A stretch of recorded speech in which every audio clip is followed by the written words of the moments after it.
Hello, everyone in the chat room. Hi, folks. The chatterbox. Hey. It's going to be interesting. That's our big ass talking. Yeah. No, really, if you look at the video, you can see it's actually a little big ass donkey. No, now there's a big ass. Just had his face in the picture. That was good focus there on that. Yeah, it does a good job, animal. this lens, isn't it? Yeah. All right. We have started our recorders, and I think that we're going to be good to go here in just a second. Let me pull up this. Here, let me try something. Hang on. Okay.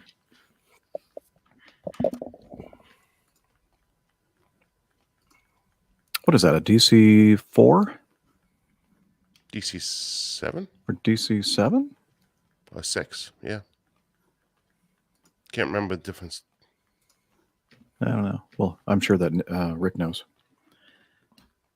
Dun, dun, dun, dun, DC7, DC8, DC6. I think it's 2-engine. No, DC6 is 4. DC3 was the last twin, I think. Well, except for the DC9.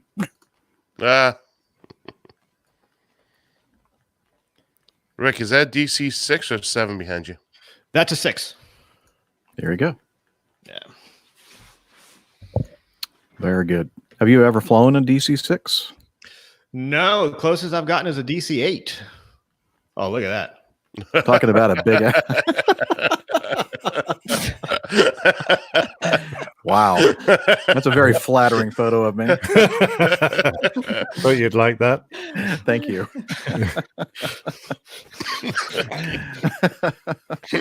Oh, my. I need to stop eating.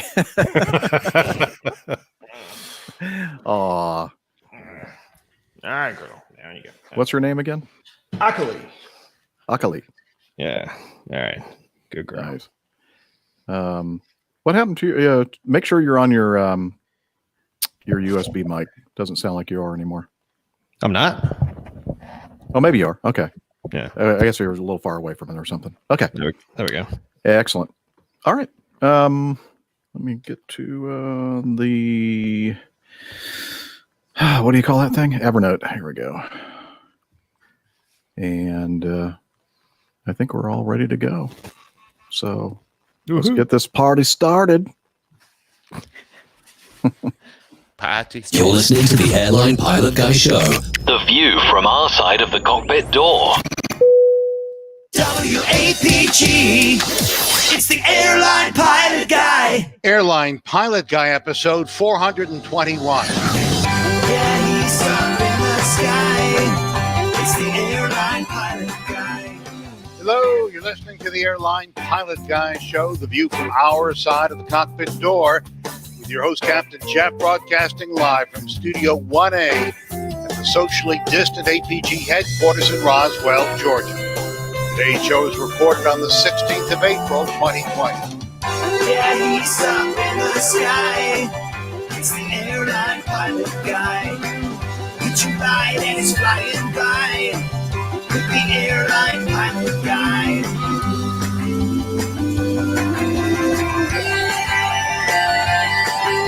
In today's episode, hundreds of U.S. pilots and flight attendants test positive for COVID-19. In the Congo, a security guard accidentally shoots an Air France jet as it's landing. More news, your feedback, and in today's Plane Tales, the Butcher Bird. So get all settled in, tray tables and seat backs in the upright and locked positions. Electronic devices powered on. I'm Radio Roger. Flight 421 is ready for pushback. Thank you, Radio Roger, Emmy Award-winning TV and radio reporter, currently at the #1 all-news station in the nation, 1010 Wins. Welcome to the Airline Pilot Guy Show. It's an aviation podcast covering the latest in aviation news and answering your feedback. I'm Captain Jeff, airline pilot for a major U.S. legacy carrier, which we like to call Acme Airlines. And joining me today to help me with analyzing the news and answering your feedback is from her lakeside home in the Carolinas, doctor, skydiver, marathon runner, strength training junkie, IPA connoisseur, and commercial multi-engine instrument rated pilot, Dr. Steph. Hey, Captain Jeff. Good afternoon. It's good to see y'all. Looking forward to a great show today. Yes, I am as well. And from the Valley of the Sun, world traveler, airplane mechanic, Breitling cognoscenti, and fitness hound, and international air freight captain, it's Miami Rick. Hello, everybody. Glad to be back. How's everybody doing? Great. And joining us from across the pond and is in the English countryside, a professional photographer, former RAF fighter pilot, retired captain for an international airline based in London. It's Captain Nick. Well, hi there, guys and girls. Isn't it brilliant to be back again? Seems like only yesterday I was on it's set up. Now we got another one. It's great, isn't it? Well, you'll have to tell us about that. Has the quiz started yet? Nick? This is not a quiz. Well, I guess in a way it is. And also joining us from the northwest Atlanta suburbs, barbecue master, motorcycle rider, pleasure boat skipper, underwater photographer, and captain for a major U.S. legacy carrier, Captain Dana. Well, hello, ladies and gentlemen. Great to see everybody today. All right. And let's jump right on into the news. Stand by for news.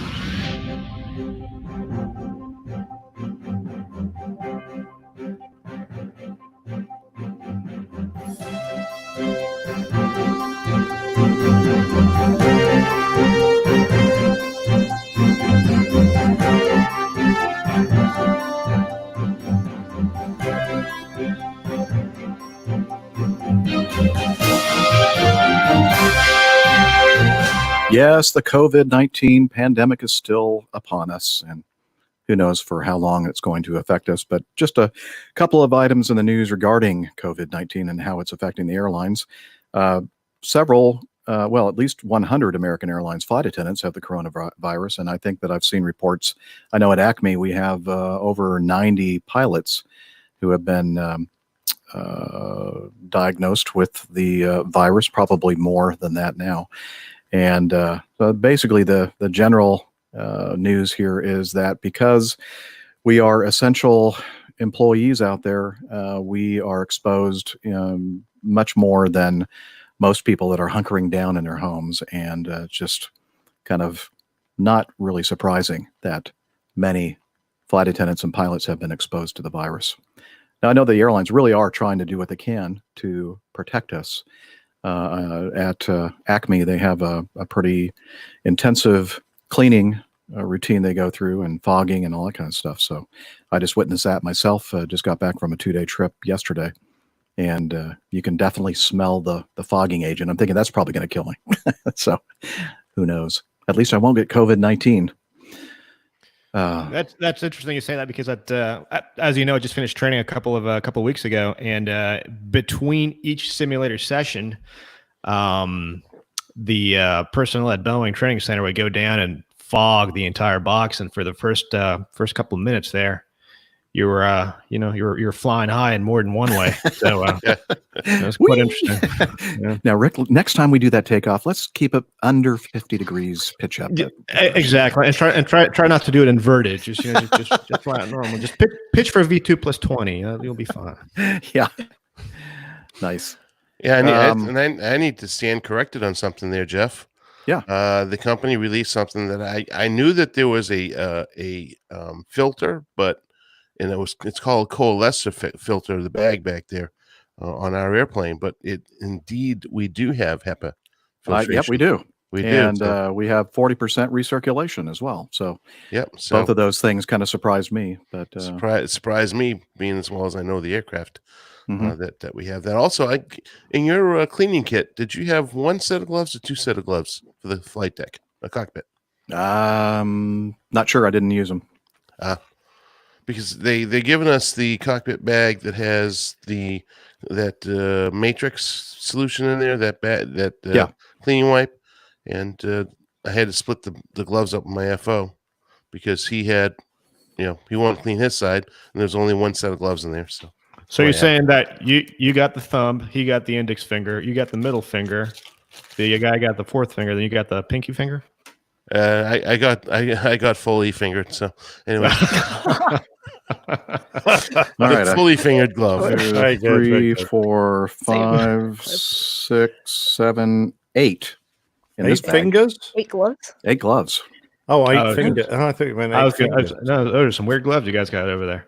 No, but you know what? Actually, going back to the recirc, I think it's pretty standard. It's about 40% recirc, and I'm aware that HEPA filters have always been the norm on airliners. Yeah, but this is a McDonnell Douglas, not a Boeing. So And this is also built in the 70s, 80s. Well, technically, it is now.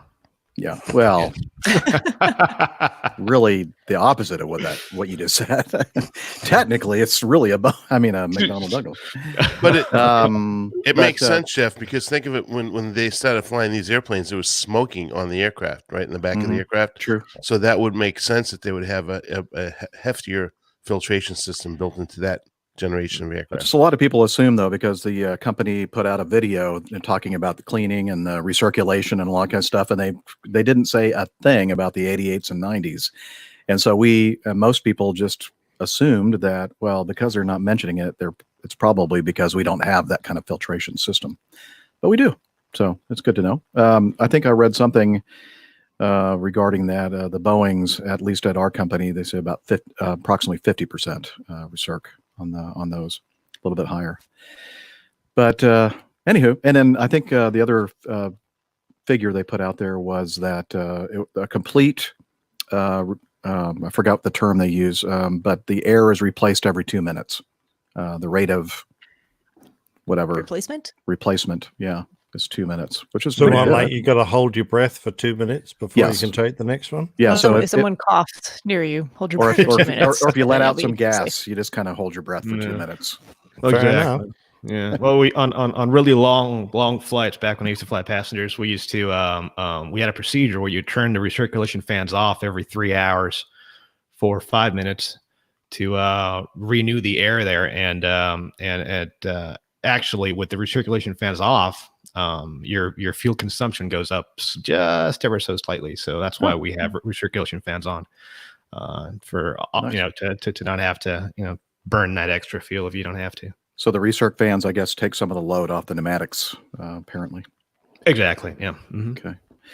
Interesting. All right. Let's see. Dean Kamen, you remember the old the thing that was going to revolutionize the way we travel? Transportation was just going to be something that they're going to build new highways just big enough for the Segway. Remember all that? I don't know. Maybe you guys were too young. No. Highways for Segways? Yeah. When they Dean Kamen is the guy that invented the Segway, and who was it? Steve Jobs, I think, was really excited about it, and the other guy at Apple, Wozniak, were just like going crazy, thinking that this was just going to completely change the way we travel, and everybody was going to be on their Segways, no cars. No, it didn't turn out that way. Yeah, my 35-mile commute to work would be awesome on a Segway. Yeah, wouldn't it? No. They're not even legal in the United Kingdom. You know what? Which I think is very unfair. If there's anybody here on the panel, I would say that Steph would be the one that would think that was a really cool thing. Oh, yeah, it should have 3. I need to run around at work. And here's another thing. How would you drive a Segway on the wrong side, in England? How do you, because, yeah, that doesn't even make sense. I don't know how you do that. So. Well, you wouldn't do it for very long if you're on the wrong side, because you get run over. Well, anyway, we went down a rabbit hole. I'm sorry, or a rat hole in this case. So Dean Kamen called up Fred Smith, the CEO and chairman of FedEx Corporation, and said, "Hey, we need one of your big airplanes because I'm going to get a whole bunch of PPE, personal protection equipment, for this hospital or hospitals in New Hampshire." And so Fred said, "All right, Dean, we'll get you one too. Get one to you right away." I don't know if he sounds like that or not, but that's the best. I don't know. I have no idea why I said I had a Southern accent like that. I really don't. Because it just kind of came Memphis. out. Yeah, Memphis. There you go. I don't know. There you go. Yeah. Anyway, they the healthcare workers, first responders, and others on the front lines in the fight against COVID-19 across New Hampshire are the main beneficiaries of a shipment of 91,000 pounds of protective equipment that arrived at Manchester-Boston Regional Airport Sunday. Inventor Dean Kamen facilitated the shipment via FedEx cargo plane from Shanghai to the Granite State. The state is purchasing the entire shipment of medical supplies, which state officials said includes 6,140 boxes of protective equipment containing 6.6 million masks, 50,000 face shields, and 24,000 Tyvek coveralls. All right. Anyway, so that was kind of some positive. Good news for a couple of my best friends from med school work in the Manchester, New Hampshire area. Oh, neat. One is an emergency medicine doc, the other one's an OBGYN. So this is good news for them. Very good news. Definitely.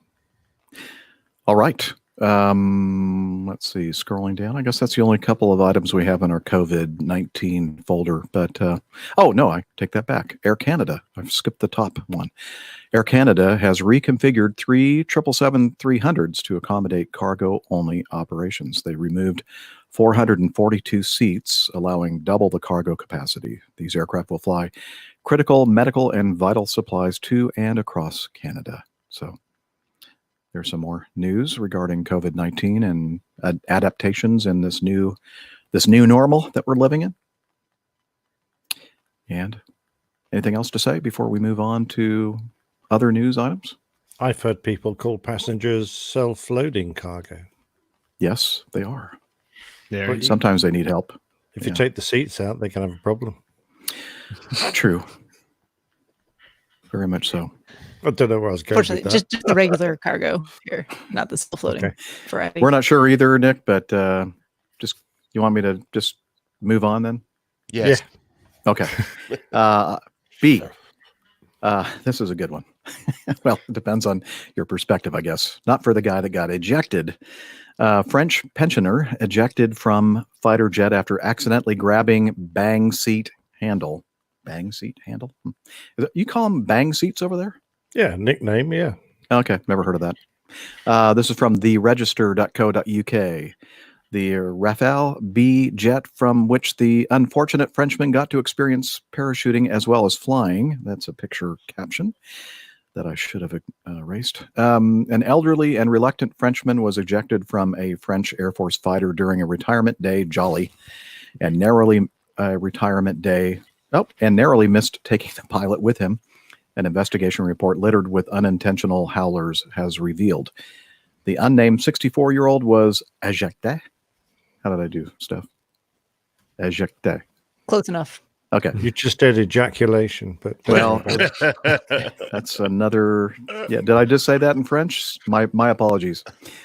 From the two-seat Raffles B from a height of 2,500 feet in March last year after grabbing his ejection seat handle to steady himself, France's BEA-E Aviation Investigator concluded. Although the BEA's full report is in French, aviation news website Aerotime Hub translated and summarized its contents, revealing the full comedy of errors triggered by a group of enthusiastic colleagues hoping to give their workmate a send-off to remember what they did. As he was an employee of a defense contractor, the pensioner's bosses had no difficulties asking the French Air Force to let him in the backseat of one of its Dassault Rafale fighter jets as a surprise retirement gift. Nonetheless, the unfortunate Frenchman had, quote, never expressed a desire to carry out this type of flight, and in particular on a Rafale, which didn't stop his colleagues luring him to the Saint-Dizier Air Base anyway. Did I do okay on that one? I think Jeff's French just consists of going, He just holds his nose like this, folks. He just holds his nose. Bonjour. Shut up. Who asked Put you these into anyway? Google Translate in advance and listen to the pronunciations. So The flight itself was a routine military training sortie for the 3 jets carried out in perfect weather. Our pensioner, heart pounding at between 136 and 142 beats per minute, as recorded by his smartwatch, underwent a quick medical exam from a doctor 4 hours before being shown by the pilot how to put on his safety gear. Oh, they let the pilot put his safety gear on? That's not a good idea. And you'll see why. Unfortunately, no one properly checked him as he clambered into the cockpit, meaning his helmet visor was up, his anti-G pants were not worn properly, his helmet and oxygen mask were both unattached, and his seat straps were not tight enough. This is a recipe for disaster right here. Nonetheless, a mechanic gave them both a cursory check, strapped a GoPro to an approved bulkhead mounting point, so the hapless passengers gurning or journeying? I've never seen that word before. Gurning. Gurning. Okay. It's a person who can pull funny faces. Oh. Is a gurner. I should have known that. So the hapless passengers gurning would be preserved for all time and nodded to the pilot to close the transparent cockpit canopies. Things got worse when the pilot took off from northeastern France's airbase. Rather than the gentle ascent at 10 to 15 degrees that airline passengers experience, or 20 degrees if you're flying a Mad Dog. Where am I? I've skipped my place. Here we go. The Frenchman at the Raffles controls carried out a typical fighter jet departure and climbed at 47 degrees, generating a load factor of around plus 4 G. That's a lot of G for an older gentleman. Then, as he leveled off, he subjected his passenger to a negative load factor of about 0.6 G, or minus 0.6.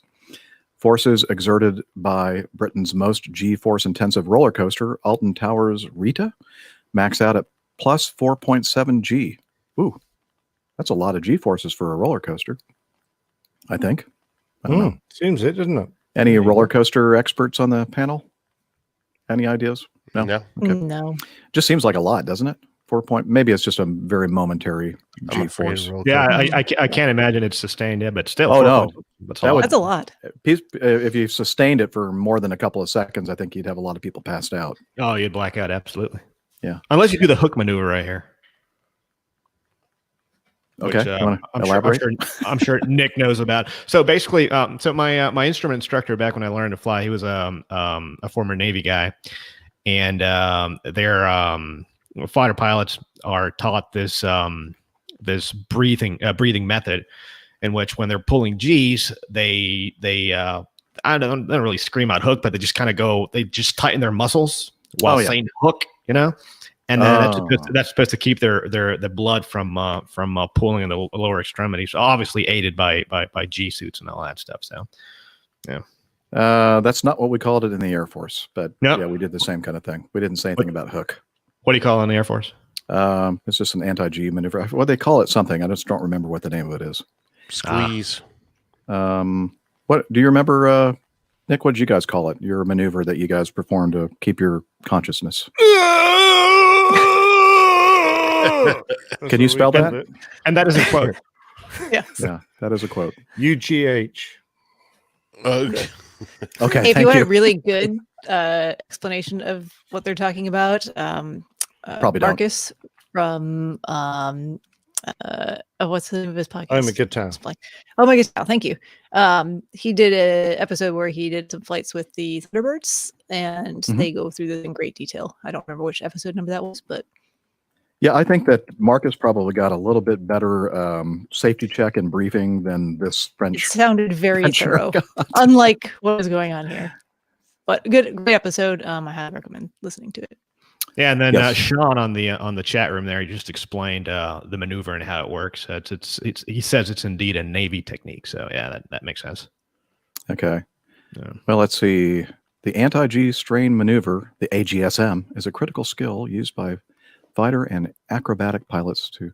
Yeah, we didn't call it an AGSM, and we didn't call it the anti-G straining maneuver either. I just don't remember exactly what It's we called called it in the fighting Air Force. constipation.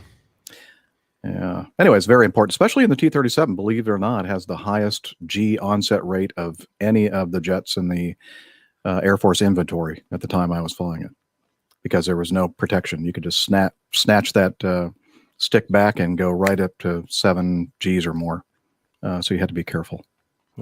Most other airplanes had systems to prevent you from the G onset too quickly, but I digress. And interestingly, Omega Tau podcast, Marcus Volter's wonderful podcast, he revealed to me, and I think he's revealed to the public, that really the main reason why he started The podcast was so that one day he could fly with the Air Force Thunderbirds. True statement. Yeah, that was a true statement. Absolutely. Yeah, we were all worried that having done it, he was going to stop. He's going to quit. All right. Not So the case. where did we stop here? We were talking about GForces. Okay, our pensioner, loose in his straps, not really wanting to be there, and totally unused to being flung around like a rag doll, reached out to grab something and hang on for dear life. He picked the worst possible handhold, the trigger handle for the ejection seat. Oops. After the customary loud bang and whoosh, he ceased to be part of the jet's payload. How do I say that with a French accent? Bung. Whoosh. How's that? With the force of the ejection tearing his unsecured helmet and mask from his face. The Raffles command ejection system is meant to fire both seats if one of the crew pulls the handle. A very confused pilot, however, was still sitting in his newly canopy-free jet wondering what the heck had just happened. He returned to land, conscious all the time that the seat could fire at any moment without warning. Luckily, it didn't go off. Both the pilot, his reluctant and probably now aviation-phobic passenger, and the aircraft all landed safely. The passenger said he had a complete lack of knowledge of the aeronautical environment and its forces, having never flown on a military aircraft. The surprise effect associated with a lack of military aeronautical experience, therefore, resulted in creating and maintaining significant stress for the passenger throughout the morning, concluded a sympathetic BEA-E, which found that the margins of decision left to the passenger to possibly refuse the flight are perceived as almost non-existent. So, okay, let me get this straight. He didn't want to do this, but he did it anyway. Apparently. No, you'll be fine. Go ahead. It's going to be a great time. You'll enjoy it. Exactly. I thought no means no. Yeah, well, maybe he didn't. I suspect he doth not protest enough. No, although I suspect he was very much jollied on by all his work colleagues, and he felt obliged. I can understand the peer pressure to do that, but yeah. What I don't understand is the Raffles command eject system, because that seems a slightly weird one to me, where you can't turn it off when you got a passenger in the back seat. So that's what we would do with all our military aircraft. If we were flying someone in the back seat who wasn't qualified, we would turn off the command eject so that the both seats could go independently. And also a little worrying that they could fire the back seat, and then the possibility exists that it should have done both seats at the same time. Yeah. And because it didn't, he's flying all the way back with the possibility that it could at any time. Yeah. Yeah, as I read it, the back seat, the force of the ejection from the back seat damaged the piping that carries the gases, because all these things are gas powered. So that's the quickest way of doing it. But that shouldn't have happened. No, it shouldn't. Some of the systems apparently in the front seat ran. So I think the canopy, whether it was jettisoned or shattered, I don't know quite the system here, activated. But the seat didn't actually fire. So there you go. Which is a good thing, I guess, in hindsight. Yeah. Yeah. Does the poor guy get a Martin Baker pin for his lapel when he lands? Is it a Martin Baker seat? I don't know if it's a Martin Baker seat, but staff, figure that out. Yeah, Liz he should be entitled to one. Probably he did use the seat. Yeah, I think that qualifies. Yeah, I think so. Yeah, interesting story and a happy. I'm sure that'll stop him from suing them if he gets a. It says Martin Baker. Quick Google search says so. All right, very good. There you go. So he'll be expecting. What does he get? A tie and a watch or something? No, you have to pay for the watch, but the only people allowed to buy it are people who have used a Baker seat. It's not as nice as Rick's watch, though. It's not as big. Not as big. I don't know how about nice. It's got it's a beautiful looking watch. The second hand has, on the tail of the second hand, there's a little ejector seat handle. It looks really cool. Yeah. And it's explosive. Yes. So if you pull it, the watch will go banging off your wrist. No, that's not true. Come on, 50%. Okay. Yeah, wait. There we go. Yes, Liz says she can confirm. It does use Martin Baker seats. Thank you, Liz. Staff. What was I going to say? Was it Breitling? Do they make that Martin Baker watch? No, it's another company. Blermont or something. Okay. Anyway, Bremont. Yeah. They're very nice watches. Oh, Liz There you was go. right there Liz is too. already in Wow. there. She's quick. Yes, our staff is working overtime today. We do Pay raise. appreciate it. She's pay raise. Yeah, definitely. Remind me of that at the end. Okay, let's see. Are we finished with the French Eject? Okay. Yes. That's what she said. Air France A330 is grounded with bullet holes in fuselage. This is from, I believe, the 1 mile at a time. And this is quite common when you fly to an airfield where there are Boeing pilots. Well, here we go. This first part of the article is from 1 mile at a time blog. Damaged. An Airbus A330-200 Air France is grounded at an airport in Pointe-Noire, Congo, with bullet holes in its fuselage. Shots have been fired on this A330 upon landing at PNR on April 11th. It was supposed to bring back 100 French citizens. Reports say that the shooter was a chief sergeant on duty at the airport brigade who aimed his weapon at the aircraft. And then I just saw this morning from Ops Group. That's ops.group. An Air France A330-200 was shot, blah, blah, blah, blah, blah. But it says it turns out to have been a little less dramatic. It seems an altercation between a security guard and his boss led him to trying to fire his gun in the air, and hitting the aircraft was unintended. Guess he's not a This very is a good aim. security guard at an airport, and they're having an altercation. He fires his gun into the air. Where all Seems the like airplanes a great idea. He probably went Airplanes back are a in little the bit air. too far. Unbelievable. Wow. Yeah. Although I don't quite understand it, because the report I read, which is quite detailed, said one bullet had gone straight to the fuselage and the other one had hit the belly because it had ricocheted. So if you fire your gun into the air, I don't know quite how you get a ricochet up into the belly of the aircraft, but there you go. Well, I think What he do know? intended to shoot it up into the air, Could be.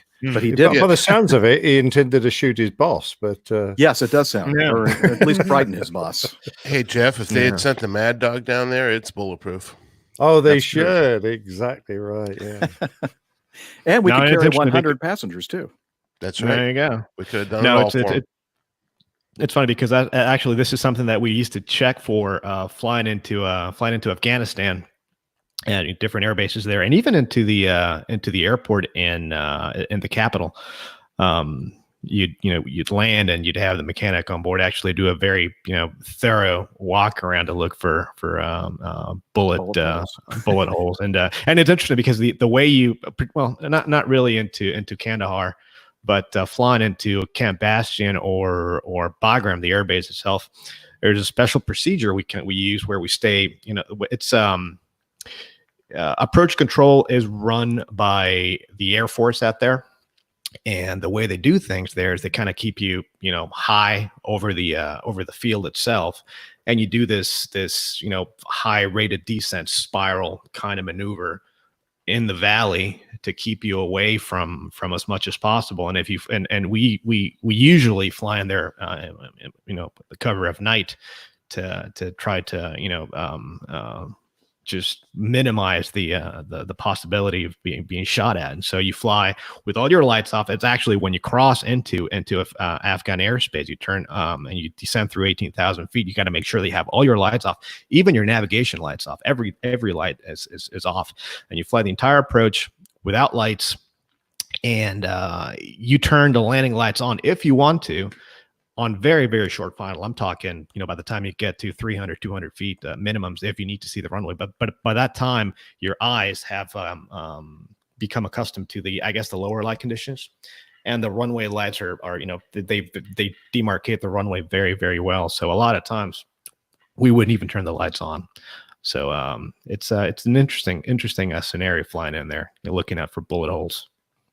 That is interesting. Not your normal. No, Very not much at a all. military procedure, I assume, Rick.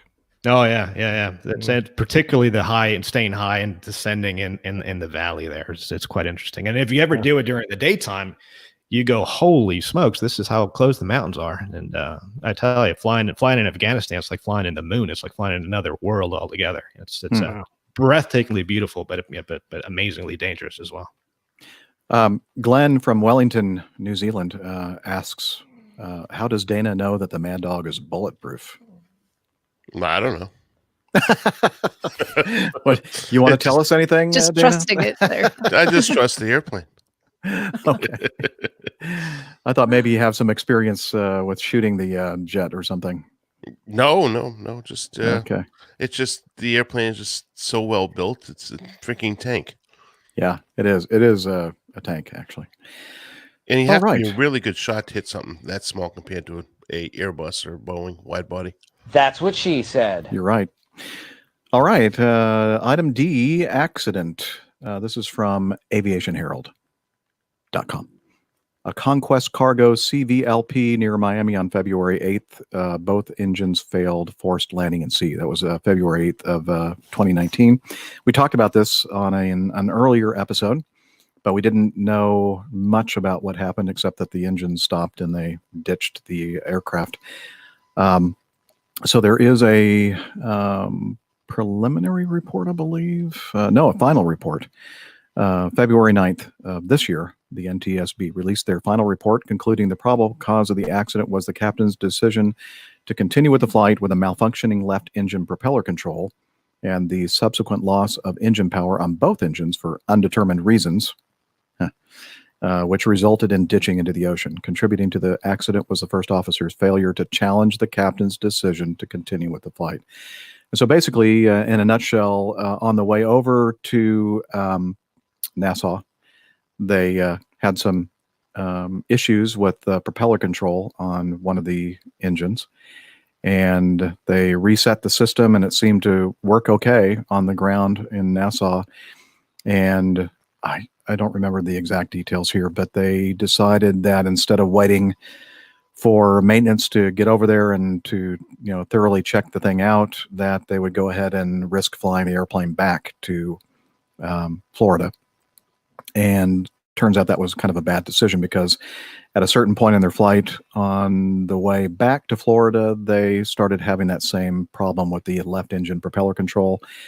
And the first officer basically said, why don't we go back to Nassau, which was the right thing to have been performed in this case. And the captain said, yeah, no problem. We'll be okay. What could possibly go wrong? Well, the right engine started having problems, backfiring, etc., and ended up having to turn off that engine and feather it. And then basically they didn't really have much power at all to continue the flight, and they ditched. Yeah, you have two engines. One goes south. You want to baby the other one as much as you can, and just go back to where you can get. I mean, why even take off in the first place if it's not like it's they're coming from the other side of the world. Just Fort Apalaca is. I mean, I used to fly in the Caribbean quite a bit, and a flight from Apalaca to Nassau just an hour. Maybe a little bit more. And it's not like you're going to be there for you'd be waiting for hours and hours, and it's an engine, so it's why even play with that? But hindsight's 20/20, I guess, and it's very, very sad. No, he's not going to make that mistake again. He died. Yeah, it didn't work out so well for the captain. No, it didn't. And he had a lot of experience, 23,000 hours total, about what I have, and 725 hours on the accident aircraft. And so it just goes to show you, no matter how much skill you have to have good judgment, and that's probably more important. You know what it is actually, and I just read a book called Tales from Corrosion Corner not too long ago, actually, and it deals primarily with the cargo outfits in the 60s, 70s, and 80s, and the early 90s, based out of MIA. And a lot of these types of aircraft, the old Convairs, the Connies, the DC-4s, 5s, 6s, even some DC-3s and C-46s. And a lot of times, these airplanes were, they're maintained, but not to the standards of, I guess, a more established type of outfitter operation. And so a lot of times they'd get indications about, engine issues and then they would chalk those up to just instrumentation. And not actual engine health. So, and if it was a recurrent issue, then it wasn't really something to be, I guess, worried about. So I can kind of see, based on that way of seeing things or that type of operation, that he may have thought, that was an instrumentation issue versus an actual engine problem. But certainly it was. And they wouldn't have considered having maintenance, flown over from the mainland to NASA to have it checked out if it was anything else. So I don't know. It's just kind of reading that book kind of gives me that little bit of that point of view, I guess, that I can kind of see where the guy's coming from, but still, Yeah. Kind of so focused on the, performing the mission that, kind of. We've talked about before too, to Rick's point a little bit, sometimes with, if they've seen similar issues in the past and it hasn't turned into anything serious, then it gives you perhaps false confidence that it would be okay the next time it happens as well. Yeah. They didn't mention anything about that happening in this case, but I know there's been other accidents and incidents we've talked about where, something's not been right and it turned out okay. So yeah, the flight ahead of us, they made it. So exactly. I'm sure we'll be okay too. Yep. Yeah. Yeah, not always. Can't be complacent like that. Nope. No, you cannot. All right. That ends our new segment. And that means, yay, it's time for us to talk about what we've been doing since we were last recording the show. And again, we'll continue with seniority order and hear from the good doctor. Yeah, well, let's see. What have we done since the last show? Last show was on Saturday last week. Is that right? Sunday. Just been up to the usual in terms of work stuff. Unfortunately, it's getting a little bit slower and slower for us as well, as people don't want to venture out of their houses quite as much. So that's not terribly encouraging, but we'll keep doing what we need to do and keep working as best we can and as much as we can and try and keep as many folks that work for us employed and busy as well. So hopefully, just kind of the same there. Some nice stuff on in terms of trying to distract all of us from these things going on with COVID-19. Pilot Pip, you've heard of him, Plane Safety Podcast, hosted I'm sorry. Yeah, I know. Lesser known figure in the aviation podcast world. That's not true. No, everybody knows Pip. Everyone knows Pip. Yeah. Put together a wonderful pub quiz type event last night that Nick and I participated on. And I was really impressed with the amount of effort that both Pip and actually Nick contributed quite a few questions and the effort and work that they put into putting all that together for us. So thank you guys. That was a lot of fun. It's 3.5 hours of my life that I'll never get back. But it did take a while, didn't it? Who won? Well, so a little bit of, Adam Spink scored the most points. But in the end, Pip gave the win to Micah, main man Micah. Oh, okay. Was there any Despite problems? the fact that Adam had about 30 more points than anybody else, he said, well, what we're going to do is call it a draw and we'll have one question now to decide who's the winner. And I'm going, really? Well, it's really not fair to be in any kind of a quiz with Adam Spink. Especially not one that relies heavily on aviation history type stuff. Oh, So, yeah. He knew just about everything. Wow. Mhm. So what was the grand prize? Anything? A whole bunch of plane safety podcast points, and we have What determined about- that those are not very valuable. Okay. I was just Oh, wondering. they can be redeemed for all sorts of things, but it's really hard to do that. Yeah. I mean, Steph has about 3 million, I think. She's I had do. a I lot. keep giving them away to other people, though. Oh, okay. Fair generous. enough. Yeah, whenever I run contests. I think I have bragging rights. zero. What else do you want? What's that? Bragging rights. It's Exactly. yeah. Exactly. I mean, to give you a clue of how good Adam is, we had a question about the Hindenburg. And the question I said, well, this third party, and this was the hardest part, what two symbols did it have on its fuselage, or what symbols did it have on its fuselage on its very first flight? And Adam remembered that it had swastikas, but he had forgotten that it also had the 5 Olympic rings, because it was Berlin's turn to host the Olympics that year. So they painted that on the side. But that was one of the few questions he got wrong. I was going, wow, I was impressed. I was just happy there was one of the music questions that I got right that Adam did not know. That was my That moment was of not music. triumph. That was like the worst 8-track stereo in the world. Well, it was supposed to be difficult to recognize. He had sped up and slowed down and played backwards. And I'm going, I have a hard enough job working out music answers at the best of times. What was the song? Oh, there were a whole bunch of them. I've got okay. Come it's- fly with me. Yeah, Sinatra. We had just all aviation related ones. Danger Zone, obviously. Oh, they even had You Can Always Go Around. Yep, you can always go Wow. around. And no one knew who had or sang it because that was one of the points as well. So it was difficult. I think I know who did. I didn't write it down, so you could say anything, and I would have no idea.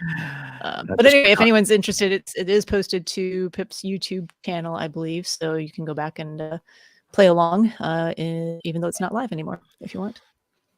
Excellent. And, All right. That's plainsafetypodcast.com. Plainsafetypodcast.com, I think. So correct me if I'm incorrect there. Yeah, it was very good of the PT UK guys, Matt, to actually do all the button pushing. Yes, a lot of help from He's a them behind the wizard scenes. at all that stuff. Mm-hmm. And the only other thing, just reminiscing about 2 years ago today was the day I ran that Boston Marathon in the monsoon conditions. So I swam from Hopkinton to Boston t-shirt on today. It's been nice watching all of my friends post pictures from that day, or all their memories pop up on Facebook and social media and whatnot. So I can't believe it's already been 2 years. I know, it's crazy. I was supposed to be leaving for Boston tomorrow because the marathon was supposed to be on Monday, but it's been moved to September. I'm not running that marathon this year, but I was going to go spectate and then go on to London, which was supposed to be next Sunday as well. So see you in October, I guess. Yeah. Okay. Let's move on to Miami, Rick. Well, I haven't been doing a lot of flying, certainly, but did a lot of work around the house. Just because we're, as you all know, we're redoing the courtyard up front, and then the backyard, and and then the gutters and just fountains, and it's a lot of work here. So been doing that, and also reading up on chapter 10 of the flight operations manual that I have to kind of know inside and out when I start heading back on the road here, hopefully in about another week or so. So I kind of have to have that be well versed in that. So that's really it. Haven't really left the house much. So all right. Speaking of things that you're building and stuff, I built this in my backyard. I'm right in front of the window here. You can see that in my backyard. I know you do fantastic work. Look at that. Yeah. I just did that. It just took a couple days. Oh, just a couple of days. That's all. Yeah. Okay. All right. Where did you get the manatee swimming around inside it?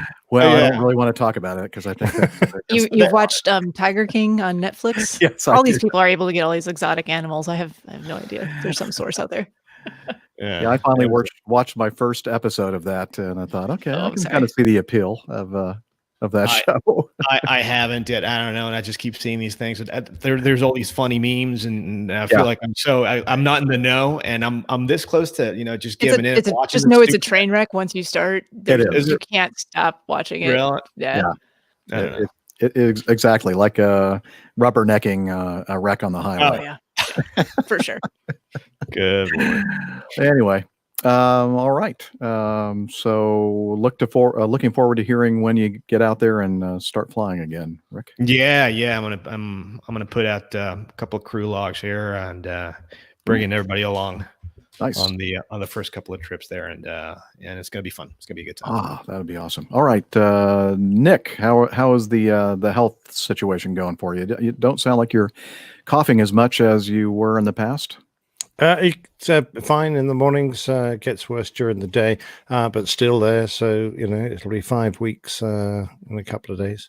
I'm going to have a chat with the doc tomorrow just to make sure that things are still okay. But no, I'm keeping myself busy, and we've just been locked down for another 3 weeks. So not much else to happen, luckily I've got you guys to keep me amused and give me something to do, give me a purpose in life. So how's Julie holding up with you being at home all this time? Well, I've had to take all the knives off the wall now and lock them in a drawer. Apart from that, yeah, we're doing all right. She keeps whispering to the dogs. I don't know what she's trying to teach them, but they're starting to look at me askance. So she's going, I'm getting a bit worried. Sick 'em. Kill, rip his throat out. Yeah, but no, we're hanging on in there. The nice weather makes it very frustrating because you'd love to go out for a drive and a picnic or go to the beach or something, and really that is would be very irresponsible. So in our country, I think we just turned the corner. But it's going to be a slow process to get the numbers down to a reasonable daily infection rate so that they can start finding a way of somehow unlocking this. But how they do that, I don't know. Are you allowed over there to take the dogs out for the long walks or yeah, not? once a day locally, you're allowed to leave your house for exercise or with the dogs, and on your own or with someone from your household. But you've got to maintain social distancing, and you can go out to essential shopping. Obviously, to food is really what they're saying, or to visit hospital. That's basically it. All right, very good. Oh, unless you're an essential worker, of course. But and we admire them enormously. In fact, at 8:00 tonight, everyone will go outside and applaud and bang pots and pans and make a lot of noise so that anyone who is working in the national health system or the care system or just one of those essential emergency workers or whatever can hear how much we all appreciate the risk they're putting themselves into and the work they're doing. Speaking of those essential workers, in our chat room, Kelly Kirk is a truck driver, and he is along with many others out there helping to keep our grocery stores all stocked up so we can continue to eat. We do appreciate that. Absolutely. They really are vital to society right now. They are. All right. And let's see. Dana, how have you been, sir? Been doing much? Pretty much doing the same thing everybody else is, low key. However, I'm part of that essential work group, so I had my trip taken away from me last week. Well, I need to stop you. Hang on. All of us here on the panel are essential workers. We're podcasters. Wow. Okay. At least we're keeping that social distance. Fortunately, work from home is perfect for us. I know, even though it's but essential. I was listening to another show. I think I mentioned this on the last episode that said that actually, now maybe it was just in that state, but podcasters are actually written down as like news people are essential workers. I thought that was pretty So I funny. can take my APG badge and go out into the. Yeah, I'm sorry. I meant to do It's my those work ID. certificates for you Yeah. guys, your ID cards, and I just didn't get around to it. I'm sorry. Yes, I was about to say, where is my certificate and ID card? There you go. Like the one that I carry from Acme. Yeah. It'll be with your next paycheck. Okay, go ahead. Paycheck, what's that? Yeah. Anyways, I had had our recovery flying assigned to me. I was supposed to have a 4-day starting on Sunday, and that was handily removed from my schedule. So had to do that recovery thing, and they gave me a round trip up to Windsor Locks, Hartford, Connecticut, Springfield, Bradley Airport. 4 names for one airport. And the weather, there was a significant storm system that moved through the southeast the night before. And that was marching itself up to the east coast of the United States of America. And, of course, landed itself smack dab in the sector I was going to up there in the northeast, which is where BDL, Bradley International Airport is. And we know that airport as from the B-17 crash. It's the same airport. So I got to the airport in Atlanta and I had already had my eye on the weather before I even left home and arrived to find out that the flight had been delayed about 40 minutes. And I promptly called my dispatcher and said, hey, you know what's going on? And after I had already known what was going on, he said, yeah, we've delayed it an hour, 45 minutes, whatever it was. I looked at the weather. I said, well, I agree with that. And if you take a look at the forecast, the winds are still in exceedance of our limitation. He said, no, they're not. I said, well, the way I'm calculating it out, it is. He says, no, your steady state wind is only 26 knots. I said, yeah, I agree with that. That's a headwind. What about the crosswind component?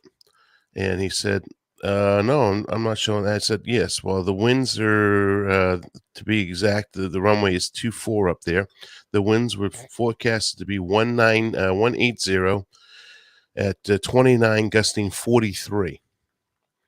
So I put that number in there with, of course, it being roughly 50 degrees off the runway.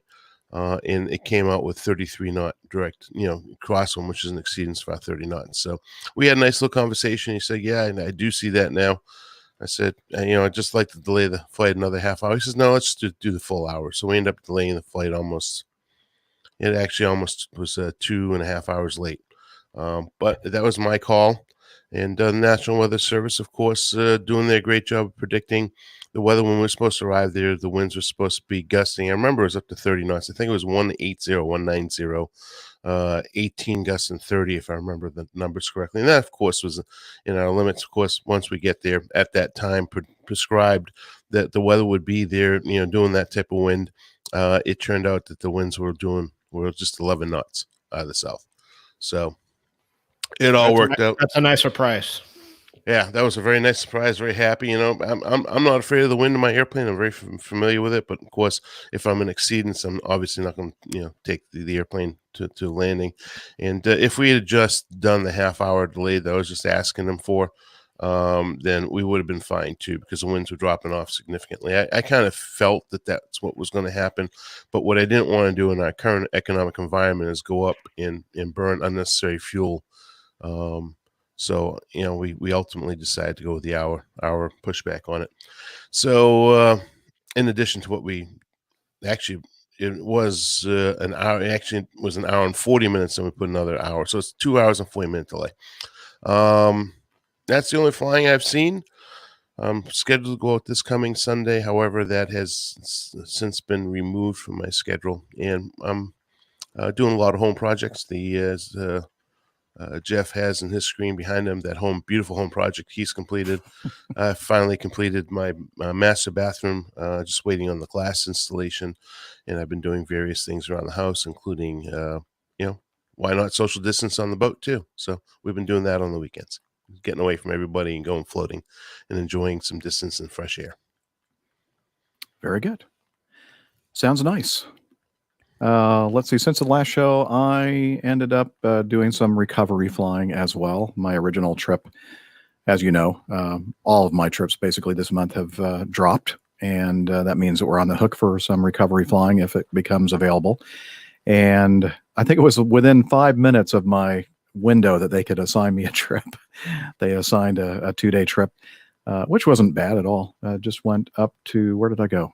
Philadelphia. Yeah. And kind of late at night, got in just before midnight, and then stayed right near the airport there at the Embassy Suites Hotel, which is not actually on the airport itself, but it's within a 5 to 10 minute drive. Got in there, and we asked the people, the fine folks at the Embassy Suites, what the food situation was like there, and they said, "Well, our restaurant's closed, and we don't have any food." So, okay. We didn't. I think our pickup the next day was like 1:30. So I got to practice some fasting, but I was able to eat something when I got back to the airport. I think there was one place open at the airport. Anyway, just an interesting world that we're living in now. I just assumed that there would be some provision for getting something to eat, but when you're kind of in an isolated area and the facility doesn't have their own restaurant open, it slim pickings. All right. Yeah, I just flew back yesterday, and very quiet up there. That's all I can say. Not a lot of weird, traffic. Isn't it? Yep. It's very weird. After a while, you start going, I wonder if we should have been switched to a new frequency. It's like one of those things where you don't hear anything on the radio for a while. Are you still there? Yep, we're still here. Okay. Anyway. That's it for me. So I was also supposed to be doing a 2-day trip today and tomorrow. I thought maybe they'd assign like a turnaround for tomorrow, but I made it through my 6-hour window without being assigned anything. So I'm off the hook until Wednesday of next week. So I did pick up a some replacement flying for next week, Wednesday, Thursday, Friday. So we'll see if that goes. Who knows? Okay. I guess that's it. Anything else? Should we bring Liz on and ask her what she's been doing? Yeah. She's shaking her head. Absolutely. But I tell you what, I mean, it's always good to have. I mean, I always have beef jerky and a couple of protein bars and protein powder perhaps, and because you never you're know. a smart man. Well, and now might be the time to start meal prepping a little bit for trips, because you never know what's going to be open or closed, and things seem to change frequently. And I figure, well, I'm only going to be there like overnight, and what could possibly go wrong? But I have to admit, I did have a bag of roasted in the shell peanuts, like you get at the ballpark. So that kind of kept me going. Well, peanuts aren't that bad for you, are they? Were they were just peanuts, not like super salted or anything? Okay. Oh, they're super salted. No, they were in the shell, like you get at the ballpark. Yeah. Salt is good. I like salt. Or in the zoo. Yeah, same thing. Yeah, just call me the elephant. And based on that picture that Nick put up there before we started recording, I'm getting close to those proportions. Okay. Liz asked me if I left the shells on the floor. No, I was very careful to make sure that the shells went into the trash can. Now, I'm not saying that 100% of the shells made it into the trash can, but most of them did. It wasn't like Dirty Nelly's? Is that the name of the bar that has all the peanut shells on the floor? Used to be a bunch of restaurants where you could just like shell peanuts and throw the shells on the floor. Texas Roadhouse. Now everyone's got allergies That's to peanuts, so they don't do that as much anymore. But you're right. I think you're right. Texas Roadhouse, that was definitely one. All right. Lone Star Steakhouse. Oh, another one, but they don't really encourage you putting the shells on the floor. Is Five Guys? They all have those. Going to Five Guys, they always have that bucket of peanuts, except for at the airport. Yeah, if you started throwing them on the floor, they might frown. Yeah, I think they would frown upon it. Yeah, or Morton Steakhouse. I think they do that too. It's a classy joint. Wow, haven't been to one in a while, but okay, I'll take your word for it. They didn't like it, but doesn't mean you can't do it. Oops. Well, you know what? That's good timing. I pushed that button accidentally. It's time for us to talk about the coffee fund. Let me do that over though, because I don't like talking over the guy saying.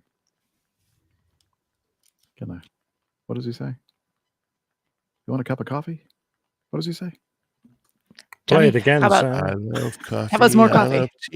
How about some more coffee? Thank you. I should know that thanks. by now. Appreciate it. Okay, that was actually a little excerpt from Airplane. That was one of the trivia questions last night. The name of Ted Stryker's girlfriend, first and last name. No idea. No one knows this? I feel like I was one of the only people that knew this. Elaine Dickinson. Huh. Ah. How would you know that? Only seen the movie about 4 billion times. Ah, okay. Gotcha. You have the whole thing memorized. Pretty close. Okay. All right. Now we're really going to do the coffee fun thing. Here we go.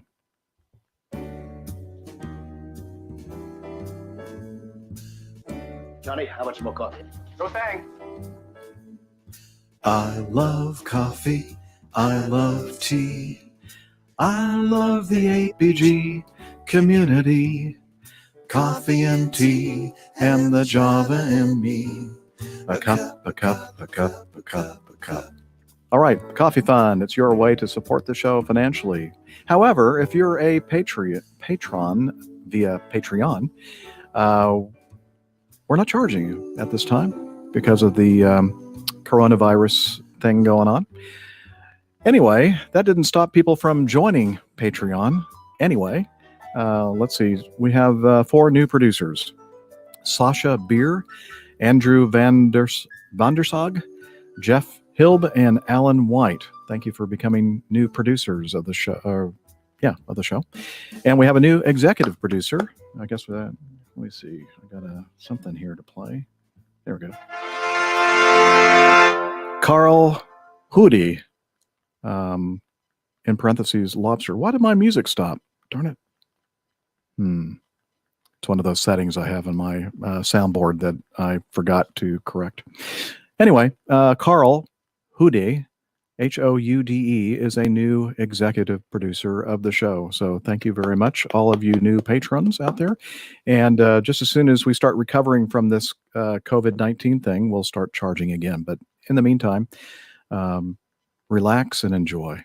And we also have some folks that use the Coffee Fund Classic method since the last episode. And many of these are actually patrons. And they are Alan Loveday, George Leslie, Patrick Hosford, Mazutz Karim, Tony Stubbings, and Fitzjames Muscadin.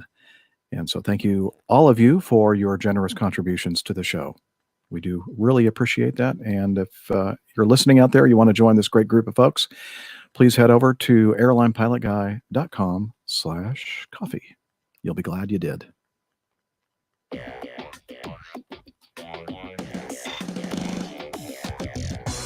Captain, incoming message. All right. Time for a physiological break or anything? Anybody? Sure. I mean, we Yeah. don't have to. Okay. Let's do that. Okay, I could refresh my beverage. I think it's beer o'clock finally. Refresh. Yeah, it is. All right. And I'll stay here and try to entertain. Let me fix this thing on my soundboard. What did they first. do while you were doing the coffee bar? What's that? What did they all do while you were doing the coffee bar? They didn't do what you did. No. I looked up there and I saw, well, your video's off. What the heck is he doing? Well, I don't like showing myself going to the loo. Well, probably not a good idea. Although, do you have cameras in the loo? Oh, I just pee in a wine bottle behind me. Oh, I see. Okay, yeah, I understand now why you turned off your video. Thank you for sparing us that. All right. Is incoming message also a quiz question? Oh, right. I'm sorry I missed that whole pub quiz thing. Sounds like everybody had a good time. Oh, it was fun, but if you're anything like me, you would have had single-digit answers. Probably even worse than you did. Yeah. 102 questions, and I think I probably scored 29. Wow. Sounds like they're pretty difficult questions.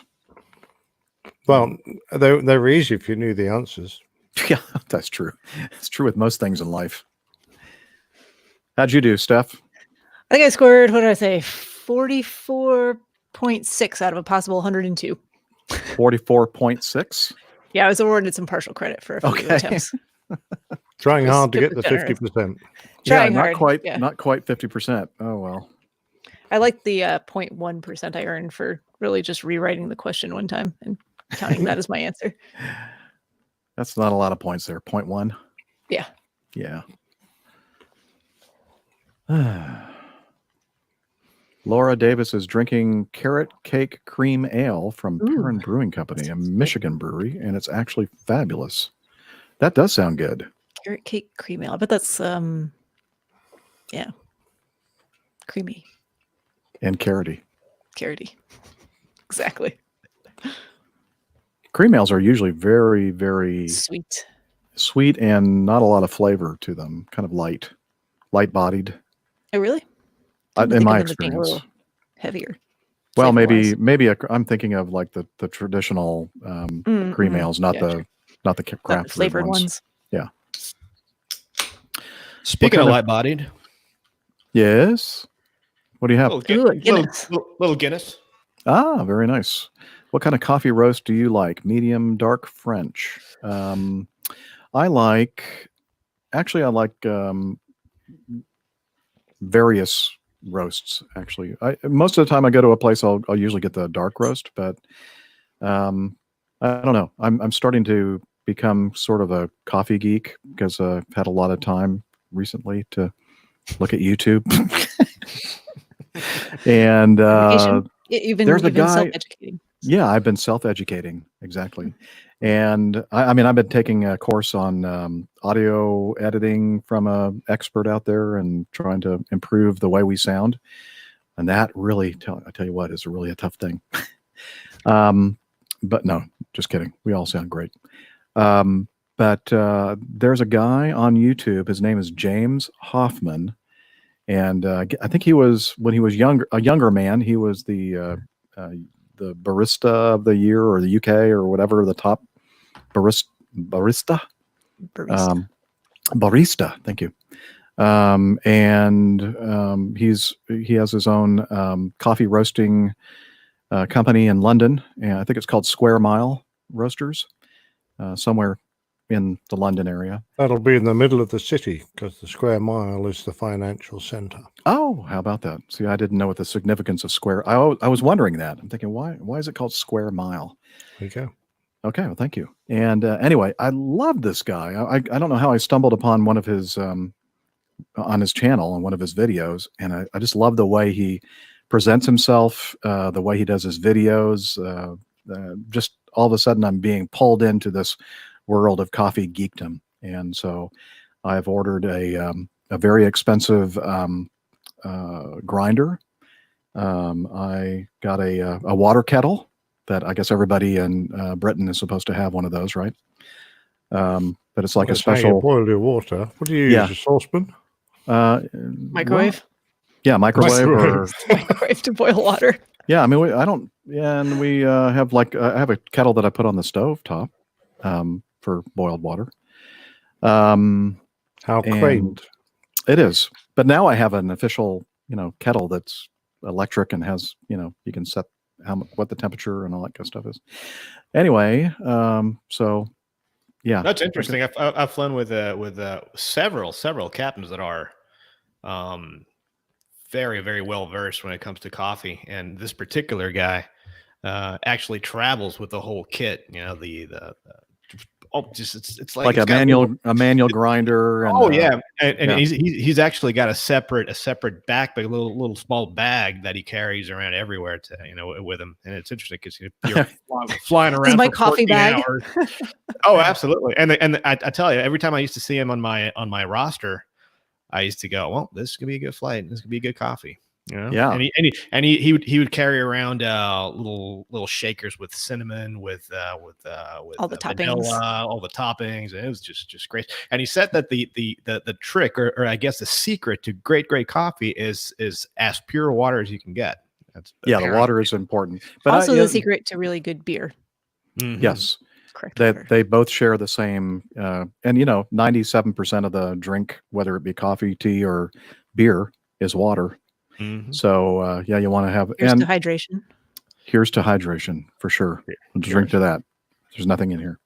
A little bit of coffee, but actually, I don't know if pure water. Yeah, pure water is important, but the mineral content of the water is also important, just like in beer.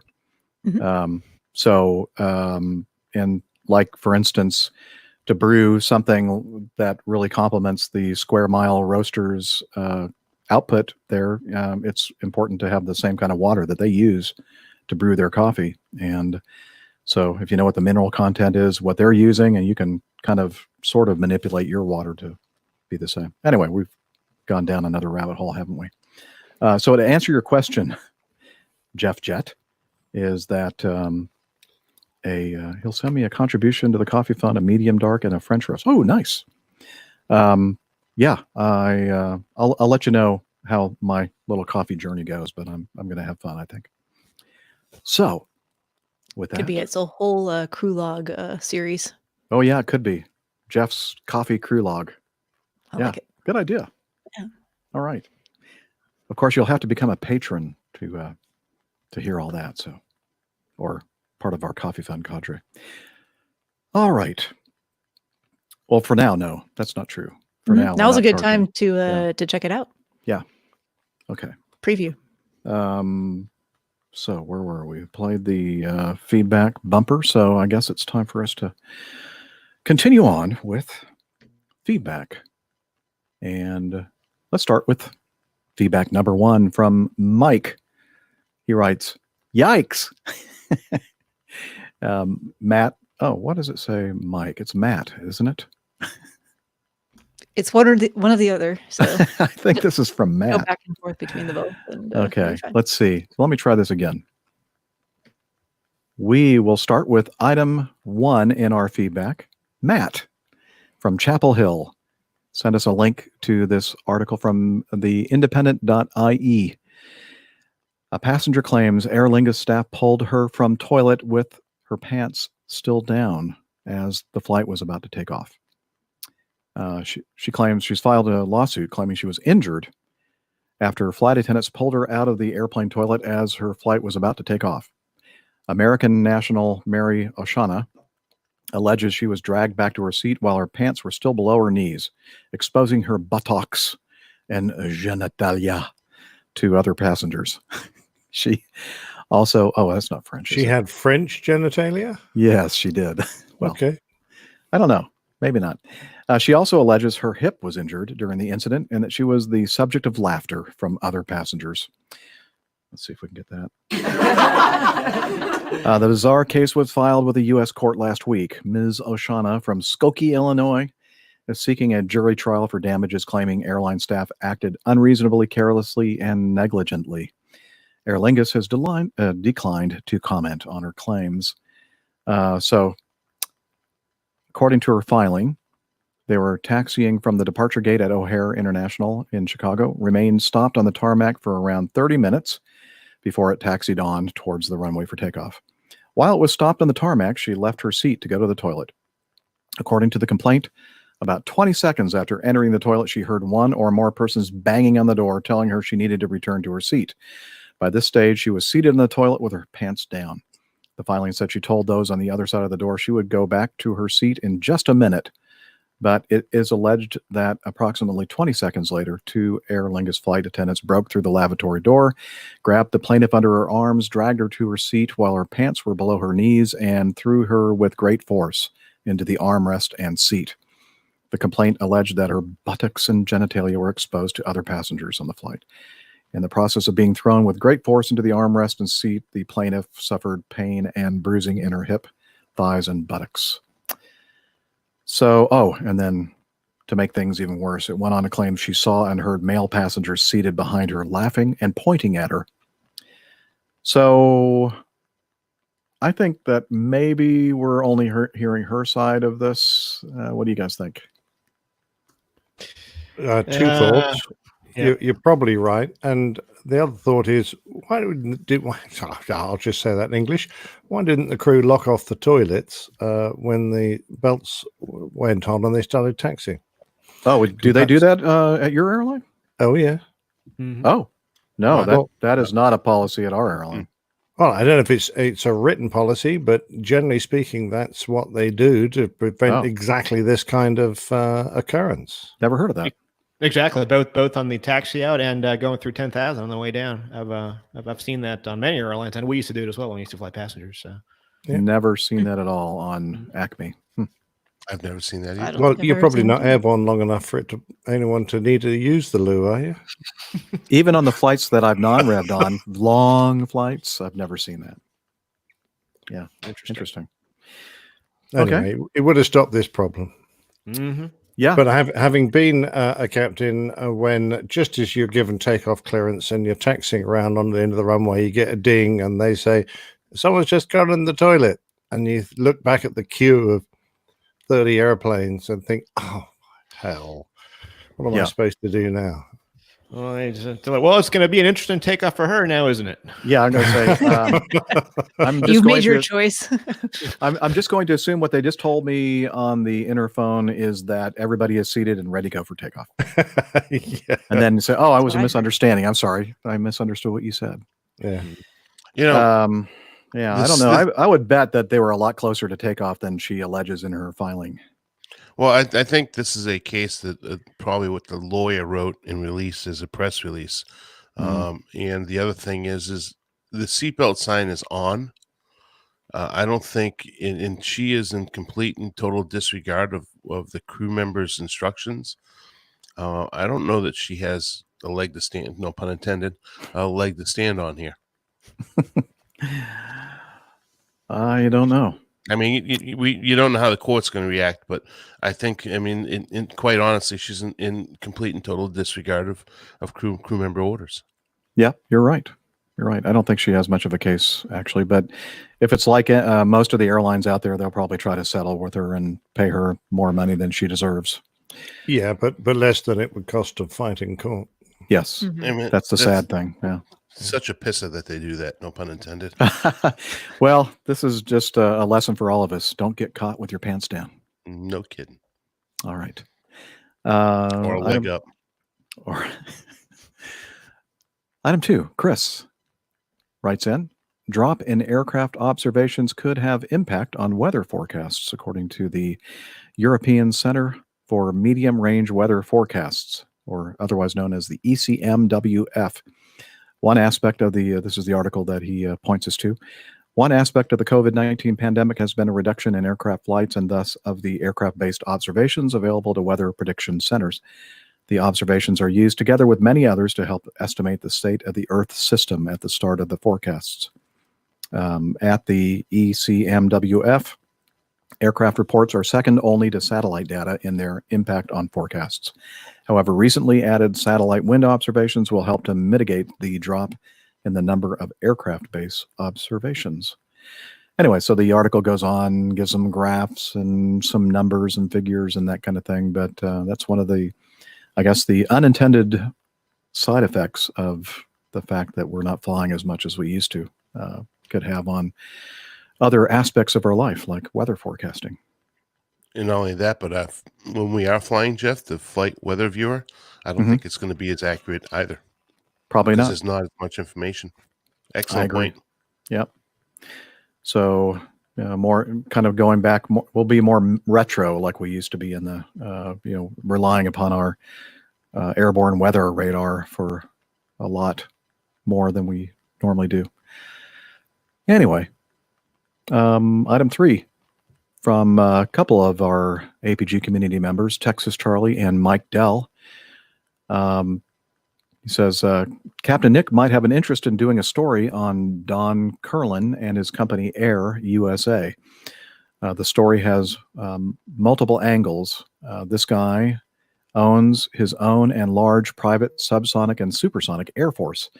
He's hiring fighter jocks, so here's another potential employer for a laid-off pilot with fighter skills. And this article about Air USA is from thedrive.com. And let's see here. Oh, wow. This didn't work out very well at all, the way this is formatting on Evernote. Let's see. Tyler Rogaway, I'm not sure if that's the way he pronounces his last name, from thedrive.com. Starts off by saying that for the last 30 years, Don Curlin has been flying for the airlines, working on real estate deals, setting up the world's biggest skydiving meets, and building a private air force, the likes of which even he has a hard time believing is possible. Just last month, the War Zone was among the first to report that his company would be purchasing multiple squadrons worth of surplus Royal Australian Air Force FA-18 Hornets to be used in the contractor adversary air support role here in the United States. In that role, they would primarily fly against U.S. military fighter pilots, replicating aerial threats from potential enemy nations.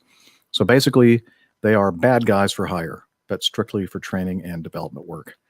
Now, not only do we have the details on the purchase, which is even more impressive than it initially seemed, but we talked at length with the owner of Air USA, located in Quincy, Illinois, about his company's past and what is turning into a remarkable, if not downright historic future. All kinds of airplanes in his private Air Force fleet. I'm very impressed. He's buying 46 FA-18 Hornets from the Royal Australian Air Force. That's a good number, isn't it? It's a huge number. Now, I have a question for Nick here because, obviously you flew fighters for many years. How would this gentleman handle currency requirements for the pilots that he employs, or how do you stay current on a fighter? I guess it will be probably a mirror image of the United States Air Force's requirements. The FAA will give him a special license to run these aircraft, and he'll have to write up an operations manual which dictates how many hours these guys get and how often they fly. But what they'll be, I don't know. But they certainly, in the most recent times, military pilots have not had any huge requirement for currency. You can get away with 8 or 10 hours a month. It's not ideal, but that might be the minimum. Yeah, that's interesting. But I mean, what is interesting for me is that the aircraft that I used to have my name on when I flew the Australian F-18s might well be in his fleet. Oh, I thought maybe that the That was gonna Canadian be my Air question. Yeah. didn't the Canadian Air Force get some of those? And Yeah, I think they got a bunch. I don't know how many they got. 18, 20 of them. And then this guy has taken a big number. Mind you, I suspect he'll probably use some as for break them parts, up to spares. Yeah. But That's what I was going to ask. Because I mean, for these older aircraft, the maintenance costs and the ability to maintain these aircraft is going to be, I would think, would be so high that it wouldn't even make it worth it. I think he's probably going to hire ex-military F-18 engineers to look after them for him. He'll probably have a cadre of experienced guys, and then he'll just take on lots of other guys to do it. I don't think they're particularly difficult aircraft to maintain. I mean, like most modern fighters, they're modularized. So if you have a box that breaks, you just pull it out and push in a new one, and then send it off to second line or third line. It depends how much people are going to charge him to repair all this stuff, or whether he can do it himself. He won't have to do that much on the weapon system, I wouldn't have thought. He won't have to keep it that serviceable. I suspect they'll use some other way to represent whatever enemy force they're going to do. They don't need to be able to fire missiles and that kind of stuff. I mean, there is a outfit out of Cartersville, Georgia, known as Phoenix Air Aviation. They've been doing this for a long time with Learjets, Lear 30, 35s.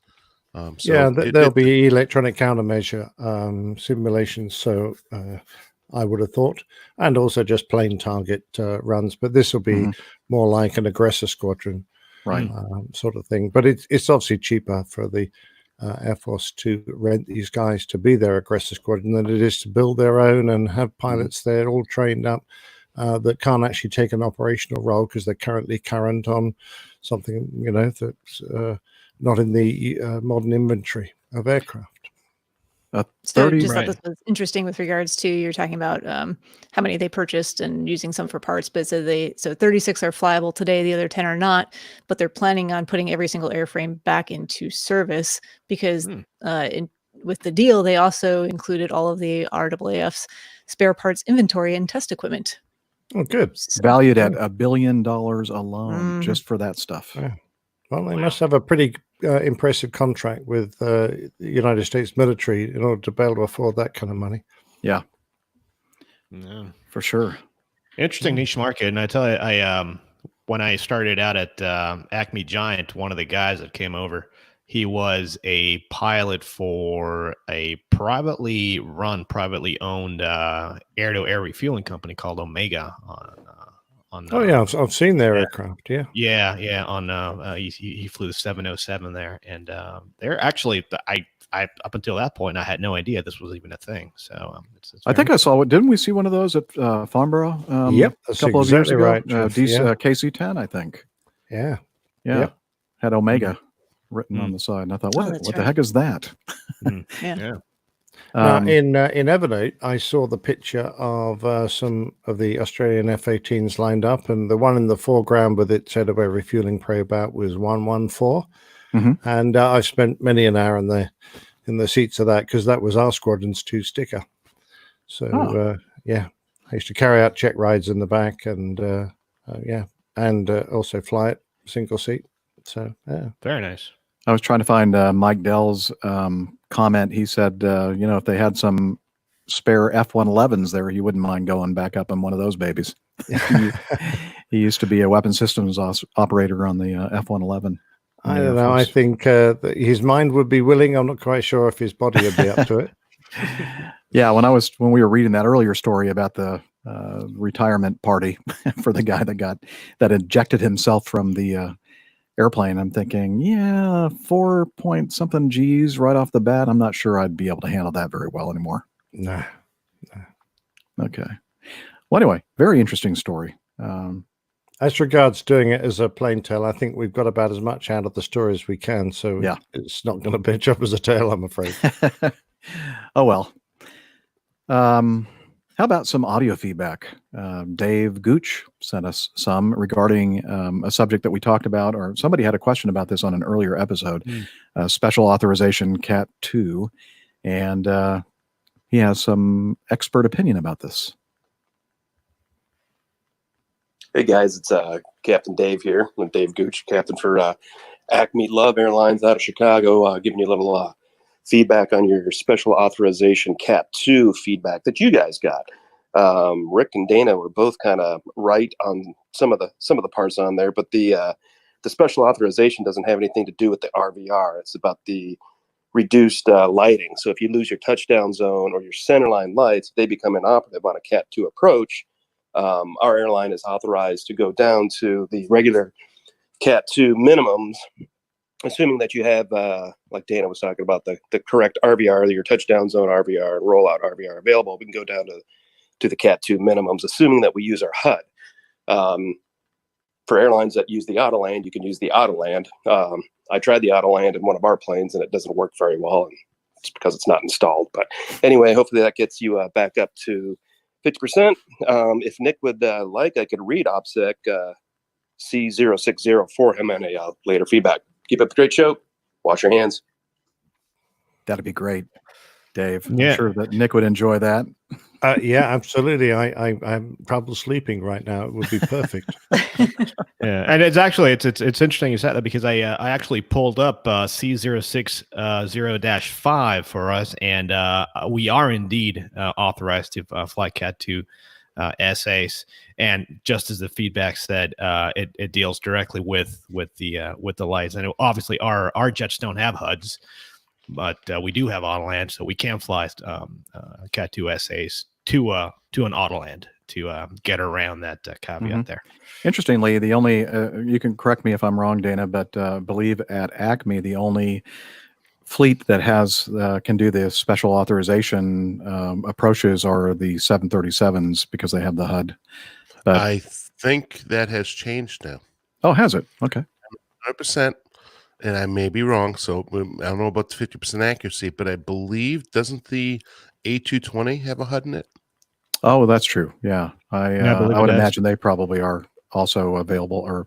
But again, as stated by Dave and just now by Rick, it appears that if you have Autoland, which all of our fleet has, you would be able to qualify for special authorization. Of course, that would mean they would have to be trained in it as well, and right now we don't.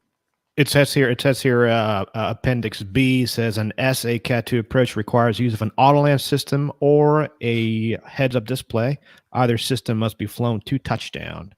And then there's minimum RVR. Minimum RVR is 1200 RVR. So yeah, either a HUD or an Autoland must be flown to touchdown. Wait, you can't do a go around. Oh no, no. I thought you could always go around. You can always go around. That's for sure. You can always go around. Thank you. It's always good to be able to play that. Don't wait until your socks be sliding on the ground. You can always go around. All right. I mean, I can't wait to use our HUD on our airplane, Jeff. I mean, it's amazing. Yeah, I mean, sounds about as good as the Autoland on Dave's airplane. Yeah, it didn't work out very well. That was good. Good one, Dave. Hey, thanks for trying to keep us above the 50% mark. We do appreciate that. All right. Now this is a cute one. Sent very in funny. Yeah. From Donna. She says, my husband used to work for Northwest Airlines, and my niece is a Spirit flight attendant, and we all love the podcast. Thank you. Glad you do. She said, we thought you might enjoy this. Okay, so bear with me. I'm going to go ahead and share the screen and see if we can all listen in together. Very, very funny little YouTube video here. And hit share. And why is it not working? Oh, because I have to select the one I want to share. That's why. Okay. And hit play. Would you like a welcome beverage? Yeah. Thanks. Hi, have you sat here before? Every day. Great. So you're familiar with the exit? Yeah. I just need to run through some safety points with you quite quickly. In the event that you do need to use the exit, I need you to look outside first for any dangers. Would you care for a hot towel? What? Would you care for a hot towel? I guess so. Enjoy. Thanks. Such as smoke, fire, water, or debris. As long as it's clear outside, you're free and good to open it. Sir? What? I need you to stow your laptop Why? for safety.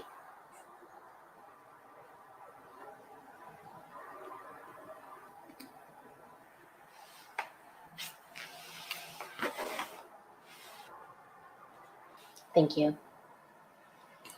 Just move the latch to the down position and slide the exit back along its track. Do you understand what I'm asking you to do? It's a door. It works like a door? Great. So I do just need everything stowed away while we're here in the event that we do need to use the door quickly. From my desk. Everything stowed away. Oh, if you want to see the rest of it, we'll have the link in the show notes. Very, very cute. That girl has video. just got the stare perfectly. I mean, I've told you what to do, and now I'm just waiting for you to do it. just staring. Yeah, just with a staring. smile. Yep, that's a stare. I love the take the earbuds out kind of. Yeah. I love that too. Anyway, so good. And it actually gets better. So you need to watch the whole thing. So again, the link is in the show notes. Yeah, very funny. And thank you very much, Donna, for giving us a heads up on that video when flight attendants work from home. And I think the husband in this case was he's a good actor as well. Kind of that look of disbelief. What are you doing? This is my house. This is my computer. Yeah. At my desk. Yeah, my desk. Okay. Continuing on, Texas Charlie sent us, this is pretty funny too. And let me see, I'm going to try to share the screen on this one. It's not a video. It's just it's a website that you can go to buy inflatable airplanes. And don't get the wrong idea. Airplanes, inflatable airplanes. And let's see, which one is it? Here we go. Buy 3, get 1 free. Okay. There, is that showing up for everybody? Yes? Yep. Okay. Looks good. Thank you. Anyway, so again, Texas Charlie says, looks like Boeing is trying to make a comeback with a 737-100 Ultra budget model at $19.95 per copy, or buy 3 and get 1 free. I think I'll start my own airline. Just need enough ramp workers to throw and catch, and 1/4 size passengers. And I think the funniest thing to me, I don't know, I must have hit the wrong button there. I don't know why I did that. One of the funniest things to me looking at this article is this picture here, the kid in the swimming pool. This is a very, very large boy, apparently. Yeah, like half the size of an airplane. And he's half the size of the swimming pool. That too. It's a very, scale is all wrong there. Look at the table and chair set behind him. I know. Very crazy. Anyway. I'm not sure what is the correct size there. Anyway. Yeah, I think there might be a little bit of, I don't know. I'm not an expert at this. I know you are, Nick. Photoshopping, perhaps? I'm not sure, actually. It's a bit hard to tell from the size of the video, but Not the video. I'm talking about the kid in the inflatable 737 in the pool. oh no, I think that's real. That's what all 737s look like. Look at how huge he is, how tiny the pool is. Anyway, Yeah, good point. Some Actually- people just can't afford big pools, you know. They don't Well- all live in California. I don't have a pool, so apparently I can't. You do now. What's that behind you? I mean, yeah, except for the one that I made just That you last just year. Yeah, constructed. exactly. That's a really Yeah. nice big with one. with the waterfall and stuff. I like the little thumbnail video of the airplane flying or being thrown and like all the people it takes to catch it on the other end. Yeah, I was like, actually "What?" looks kind of fun. I mean, I know. they're not that expensive. I'm thinking, hey, that'd be a perfect thing to throw in the lake. There. Oh yeah, Steph. I'm definitely gonna order 3. Awesome. The 120-inch models. Was that how big it was? Yes. Um, Oh my gosh, I can't even read that quote. That's terrible. I was thinking there was something in here that I thought was really, really funny too. 120 inches of happiness is 5 times Yes, that that's of it. the 40 inches. It's time you leave the old boring toys of your kids aside and pick our inflatable plane for 3-year-olds and above. Our inflatable plane can bring more joy and happiness to your children. Oh no, that wasn't it. But the one you just read is the one I thought was pretty funny. It's 120 inches of joy. Is that what it says? It says 120 inches of happiness, happiness. is 5 times that of 40 inches. You're not wrong. Show title. Just kidding. Too long of a title. Okay. So thank you, Texas Charlie, for sharing that with us. Good luck with your new airline. Someone named Liz sent this in to us. She says, what would be interested on the crew's thoughts on this article? And the article that she sent in is from CNN.com. Paul Sillers from CNN published this article on the 10th of April. What happens when pilots don't get their flying hours? And it starts off by saying the coronavirus pandemic has grounded most of the world's airplanes for the immediate future. But when aviation eventually reboots, pilots will need to be up to speed. That doesn't just mean polishing their Ray-Bans and dusting off their navy blue blazers. It means brushing up on flight deck skills and ensuring they keep within the boundaries of aviation's stringent safety regulations. And that is presenting a looming challenge as pilots remain housebound. Pilots require frequent training and recency to be able to fly, says Brian Strutton of the British Airline Pilots Association, or BALPA. Is that the way you'd pronounce that, Nick? BALPA? Yeah, that's right, BALPA. BALPA, okay, which represents the interests of all UK pilots. Is that true? No, there I didn't think are so. a couple of much smaller unions. I thought so, yeah. And then some probably that aren't represented by unions at all. Oh, yes. Yes, quite a large number. Okay, so that's fake news right there. Recency means complying with regulations that stipulate a pilot must have successfully carried out 3 takeoffs and landings, one of which using the cockpit's auto land facility within the previous 90 days. To qualify for flying both at daytime and nighttime, commercial pilots also need to perform 3 nighttime takeoffs and landings within the 90 days, which are harder because the pilot has less visual cues. And I would say fewer visual cues. Thank you very much. This covers the 3 daytime takeoffs and landings as well. And then I put a note in here. I'm not sure if this really applies, at least to the Part 121 in the U.S. as far as the night takeoffs and landings, because I don't think that we even log those. Do we, Dana? We do not separately. That's an FAR. Yeah, we don't either. So I think that maybe that applies for maybe other countries and maybe not folks that are flying Part 121, maybe the Part 135 or GA Part 91. Mm-hmm. Okay. Yeah, I know that you GA pilots have to do that, but I guess they just assume that if you're working for a Part 121 carrier that, you know, the landings that you do log, You're getting a variety, perhaps. Probably going to be, some of them are probably going to be at night, but yeah, it's much more there's a lot more GA pilots who only fly during daytime hours, so that night recency and night currency is very important. Right. There are other annual checks as well, according to this article. These include the license proficiency check, which a pilot would have to do every year to keep the pilot license valid. Also, the airline that the pilot flies for will have to perform an operational proficiency check every 6 months.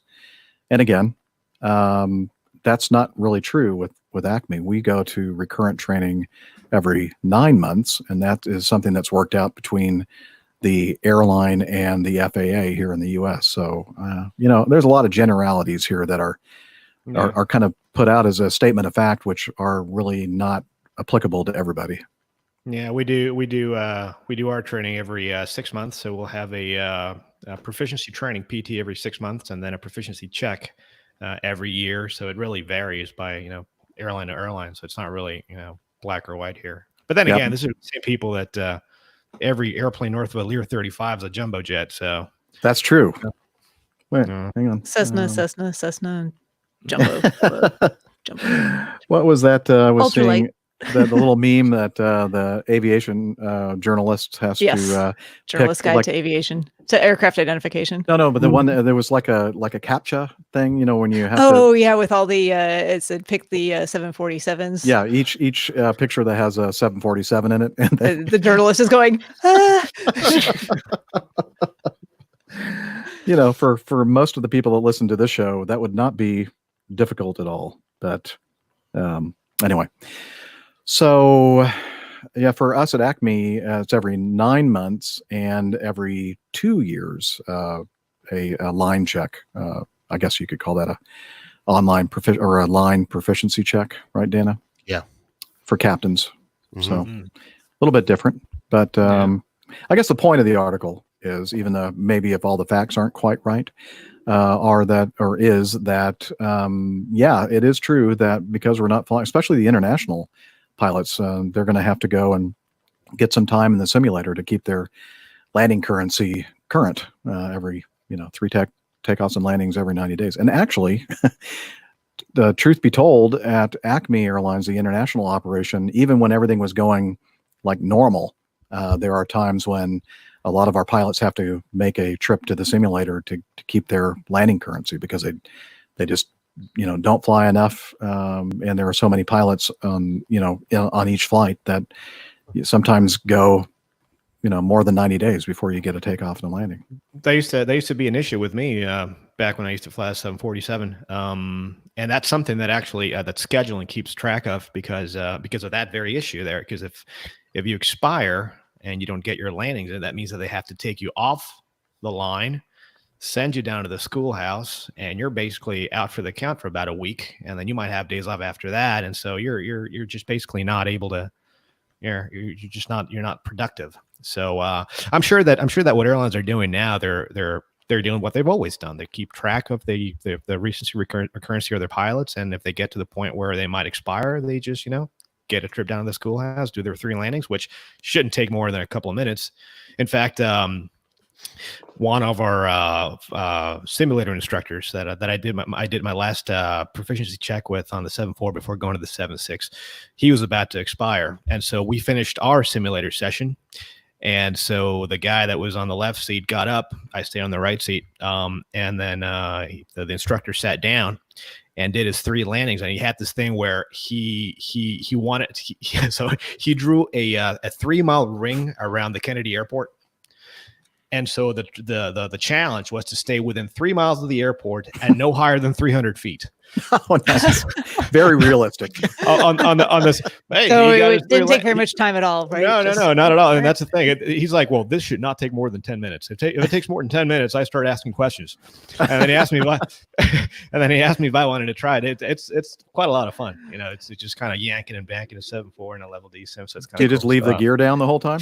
Not leave the gear down and stay at flap 20 the whole time. And so the what you do, you just do a touch and go. So you basically come down, you touch down, and then the guy that's sitting on the right, on the first officer seat, it's kind of important, because as the pilot flying is doing the touch and go, you have to reset his trim or her trim to whatever the range is. I think on the 7.4 was 6 units of trim, and stand the thrust levers up, and then modulate the thrust to get to where it needs to be, and then call out the ref speed and rotate at ref. So you just basically do your PM your PM duties on a very expedited basis, and the guy stays within 3 miles, below 300 feet, 1, 2, 3, and that's that.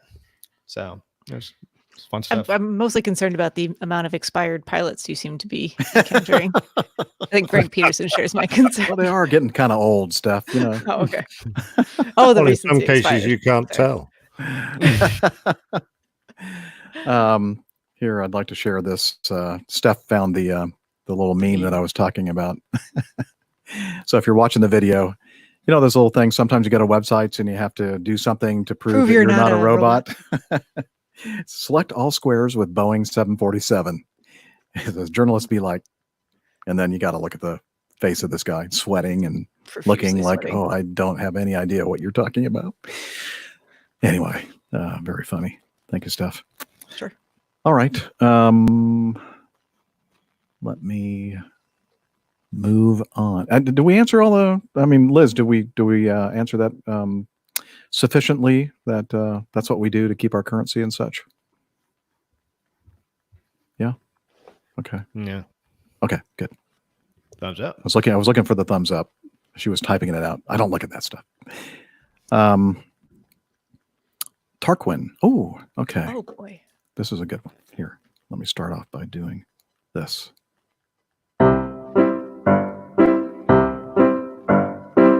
The Adventures of Tarquin and Ivor.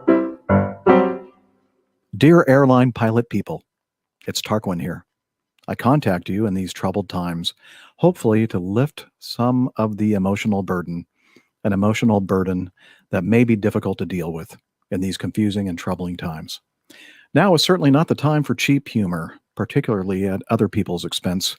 This is a time for unity, brotherly love, and goodwill to all men.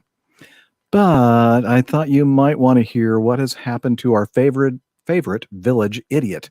Yes, Ivor, the poor, delusional fool. Well, where to start? In essence, he has moved house and changed jobs. We can all do that. Simple. No problem. Liz, I believe, pulled the trick off recently. Other people less equipped for the rigors of life, pilots, for instance, have changed jobs and even moved house. Well done, the pilot community, if any are listening or watching. In this case, I think there may be more to the situation than is first apparent. Firstly, it's Ivor. Secondly, he wanted to move overseas. And let's be honest with ourselves, who would want him? I believe the trouble started way back in July last year. Mrs. Ivor, poor woman, had cajoled Ivor into taking a short vacation. I'm pleased with my use of American vernacular there. I digress. Anyway, the hapless couple somehow managed to make their way to the Isle of Man, birthplace of our hero, as they enjoyed a sun-soaked week, eating well, also watching some motorcycle road racing. And amongst these activities, Mrs. Ivor finds a rather lovely traditional Manx cottage that she rather fell in love with. The pair of them had been considering a move for some time. This looked ideal. So the wheels of fate grind into action. First, they must sell the hovel that they call home. Also, I must point out that this favela was in Peterborough. Ask Nick. And by some miracle, another idiot is found who wants to ruin their life by living in Peterborough and in Ivor's old house. It's true. One is born every day. It's shocking, I know. By the way, if you have any listeners in Peterborough, I don't apologize. Wake up, guys. It's a dump. Back to this tale of woe. So the authorities in the Isle of Man are contacted. Ivor is Manx, so expectations are high for a smooth ride. But let's give the Manx government a round of applause here, as things did not proceed with all haste. Far from it. The next thing we know, and this is according to Ivor, they're living in a state of limbo in temporary rented accommodation. Now, I think we can all read between the lines and realize that they are in some sort of holding facility. At last, I hear many of you say, and I agree with you. Lock them up and throw the keys away. We now enter a long period of inactivity. Well, that's how it appears, but behind the scenes, we can assume that the UK government are seizing the moment and trying to unload the useless bugger on someone else, and the Isle of Man government are backpedaling furiously. The situation goes on for several months. We move into the new year, and Ivor is still in limbo. Limbo, in this case, is spelt internment camp. How is this terrible situation finally brought to a satisfactory conclusion? Well, by compromise. Isn't it always? The sad truth is that they've dumped on poor old Wales. What has Wales done to deserve this terrible outcome? This is the land that gave the world Richard Burton, Dylan Thomas, and Airbus Al. Poor, poor Wales. We can be sure that the Welsh authorities are not overjoyed by this situation. This can be seen by the fact that Ivor has only just been let into the country. He is just over the border, ready for a quick ejection if a good or bad reason can be found. He is in a pretty place called Llangollen. I knew you could do it. He said. He even gave me a pronunciation Why did you guide. get an Indian person to do that? I don't know. That's the only one I could find. Llangollen. Lots of Indians there, apparently. And so he was hoping I'd try to pronounce that, but nope, had somebody else do it. Anyway, the current situation is that he's living in a country that has a beautiful language of its own. Ivor doesn't speak a word of it. He also stands out like a sore thumb through his sheer ugliness. The Welsh are a proud and handsome race. Again, I give you Captain Al. Also, singing is an integral part of Welsh life and culture. When Ivor sings, cats run for cover. None of this bodes well for his integration into Welsh society. What happens next is anybody's guess. I will try to keep you all updated if I can be bothered. At one time, I thought about setting up a GoFundMe page for him, but I didn't think about it for too long. Well, I must say, toodle pip for now. All the best in your endeavors to educate the frankly thick aviation community. And let's hope you don't hear from Ivor anytime soon. Love, Tarquin Wilberforce St. John Snodgrass, or TWSS for short. Brilliant! I thought that was hysterically amazing. So good. Very good. Very good. Tarquin is such a good writer. Mm-hmm. Poor Ivor, though. Ivor, yeah. I mean, we need to hear from Ivor and get his side of the whole story. Mm-hmm. Yeah. Stuck in Wales. It's always good to hear from Tarquin and Ivor and, their adventures. Well, if he does make it to the Isle of Man, I'll be there knocking on his door saying, can I come and stay when the races are on? Because they do have some of the most remarkable motorcycle races in the world there. And they use their regular roads, right? Yeah, absolutely. It's terrifyingly dangerous, and they kill motorcyclists almost every year. That's because the roads are so narrow, and these guys are on super bikes doing hundreds of miles an hour, literally laying these bikes down and putting their heads adjacent to dry stone walls and building corners, and it's just a nightmare. That's what I call using your head. You could, yeah. to paint the stones red. Yes. Very much so. Wow. Yeah, I've heard that. That's one of the things that they're famous for there. That and their tailless cats. Yeah, absolutely. And their strange government. Yeah. Now, you notice I didn't pronounce one of those words he had in there because I didn't know how to pronounce it. Tyndale or Tyndale? I have no idea. I'm not a Manxman. Yeah, I'm not sure.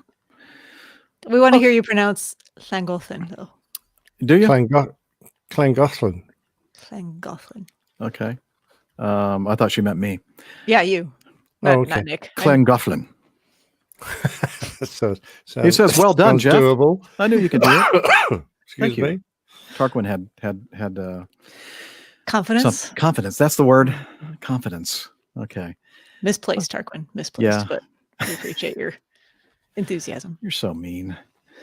Let's do one more before we do our Plain Tales installment. This is from item 9, James. Hi, Jeff, Dana, Steph, Nick, Riz. Riz? Hi, Jeff, Dana, Steph, Nick, Rick, and Liz. Firstly, I just want to apologize that I've had to pause my Patreon contribution for the time being due to reduced income as a result of this outbreak that is engulfing the world at present. This virus has had a devastating effect on me personally, as sadly last weekend it robbed our family of my grandfather. To say that we are devastated is an understatement. My grandfather and grandmother were the first two faces I saw when I passed my grandfather and grandmother's faces were the first two that I saw after I passed my PPL skills test 2 years ago. and were always supportive of my dream to get into the sky and always offered whatever they could to help me reach my goal. Sorry to hear about your grandfather's passing, James. And also, just a reminder to folks that if you are patrons, we're not charging anything right now, but completely understand your decision there. Anyway, continuing, just wanted to thank you and the crew for the continued great podcast you deliver each week, despite dealing with your own challenges that our current times bring. It's also great to see Rick back. I also enjoyed his detailed explanations that most folk don't think to explain, present company excluded. A question, if I may, as a UK EASA private pilot license holder, I'm hoping to do some GA flying when I'm in SoCal in November, Southern California. Could any of the crew or community point me in the direction of a good airfield or flight school that I can take a check ride with and hire an aircraft for a few days? I understand I need to go to a district office before this for a license check, etc., but I'm confused what I do after this. Any help would be appreciated. I want to sign off by saying thank you again for helping to keep me sane during this tough time. I hope you and your loved ones remain safe and healthy. Best wishes and blue skies. And this is from James Mack in Kent, England. So, Yeah. So, James, first of all, I'm so sorry to hear about your grandfather. That's really terrible, and the ultimate consequence of what's going on with this pandemic.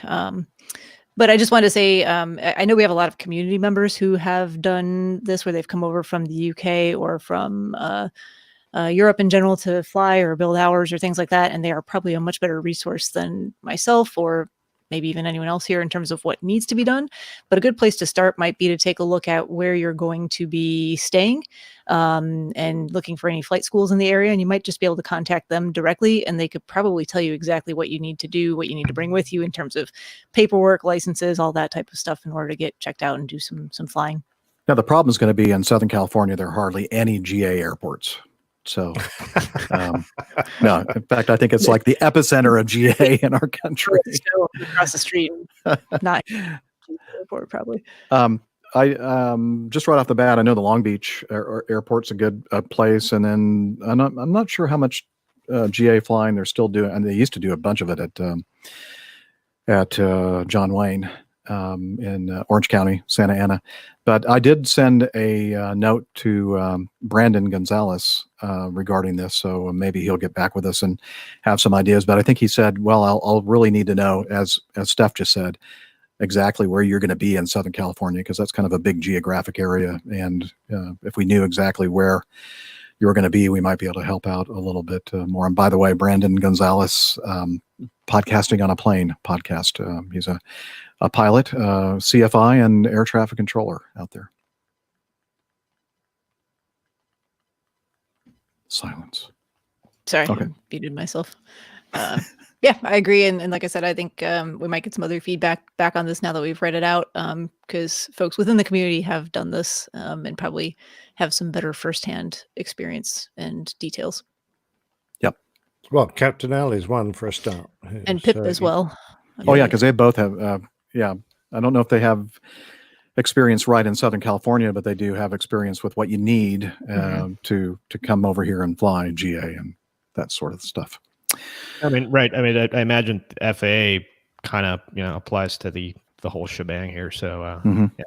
But what Steffi's saying is it's right on. I would reach out directly to whatever flight school you're looking at flying out of, and they'd be able to point you in the right direction.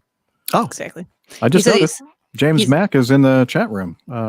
Yeah, not far from Long Beach. So, yeah, Long Beach is a good place to start, perhaps. Yeah, I'm sure we'll. Yeah, I hear Harrison Ford is quite the fan of Santa Ana Airport, especially the taxiways. So, yeah, he likes landing on the taxiways there. Orange County. Millennium Falcon at that. Well, it's KSNA, so that's why we call it Santa Ana. But Orange County, John Wayne, that's what most people know it as. So that was a quiz last night. Yeah. Oh, really? Yeah. Oh, I would have gotten that one right. Hey, you'd have got 2 points. Got one or 2 points. All right. Yeah. I'll take it. Shame on me for not paying attention. I missed all the fun. Yeah. Okay. Well, speaking of fun, this is a really good one. They're all great. Plain Tales this week. And I'm trying to remember the name of The Butcher Bird. So let's have a listen. The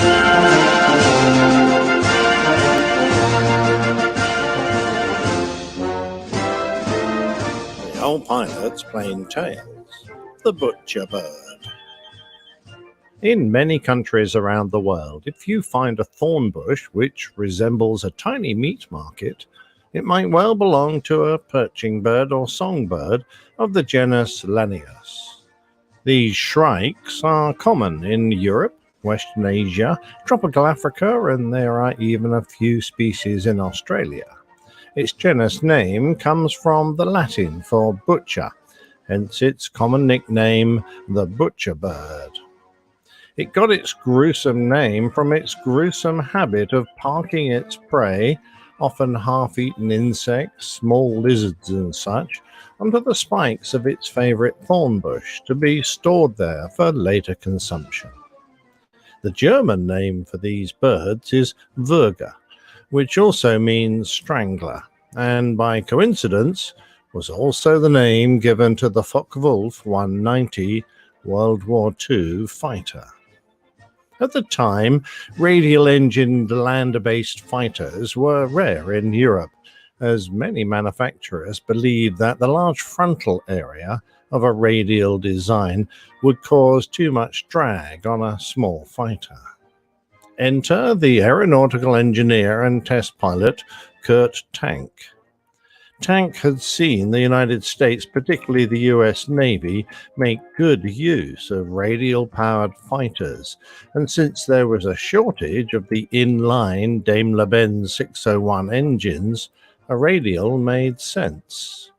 American designs used the NACA cowling, invented by the American National Advisory Committee for Aeronautics back in 1927.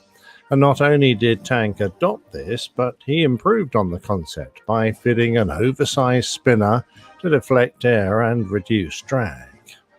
He fitted wide track, inwards retracting undercarriage that could withstand a lot of punishment, and instead of the usual cable-activated flight controls, designed rigid push rods that had no slack in them and gave the pilot very precise control. The design team also tried to minimize trim changes throughout the flight envelope to reduce pilot workload, and fitted an electrically movable tailplane for pitch trim. A vacuum-formed bubble canopy gave excellent visibility, and the armament was a central part of the design requirement rather than an afterthought on some aircraft, so that the 190 carried 6 synchronized 7.92 machine guns, 2 of which were quickly replaced by a pair of 20mm cannons. The 190 quickly became one of the most feared Axis fighters of the Second World War, and it was a central part of the backbone for the Luftwaffe's Jagdwaffe, its fighter force. The Royal Air Force started to encounter 190As over France in August 1941, and found it better than the Spitfire in every way except its turn radius. The 190 maintained its superiority until the introduction of the Spitfire Mark IX, which evened up the playing field. Up to that point, as Douglas Bader put it, the Focke-Wulf 190 certainly gave the British a shock. It outclimbed and outdived the Spitfire. Now, for the first time, the Germans were outflying our pilots. They were also outgunning them. For the best part of the year, and until the arrival of the Spitfire Mark IX, the Focke-Wulf 190 commanded the skies. In order to develop a better mark of Spitfire, the RAF wanted to know more about this German fighter and were desperate to get their hands on information about it. They preferably wanted to capture one intact so that they could examine it in detail and test its performance. Various schemes were put forward, one of the more outlandish being proposed by Squadron Leader Paul Ritchie, a decorated fighter pilot. This audacious plan bordered on the ridiculous, but such was the concern about the 190 that it was seriously considered. The idea was for a German-speaking RAF pilot wearing a Luftwaffe uniform to fly a captured Me-109 fighter, of which the RAF possessed several, made to look as if it had been damaged in combat, and then landed in France at a Focke-Wulf 190 aerodrome. The pilot, Ritchie explained in his autobiography, would then taxi into where the 190s were and angrily shout a stream of German, saying he was a Colonel so-and-so and he needed a new fighter as there was a heavy raid coming this way. With any luck, an airman would see him into a Focke-Wulf and he'd steal it.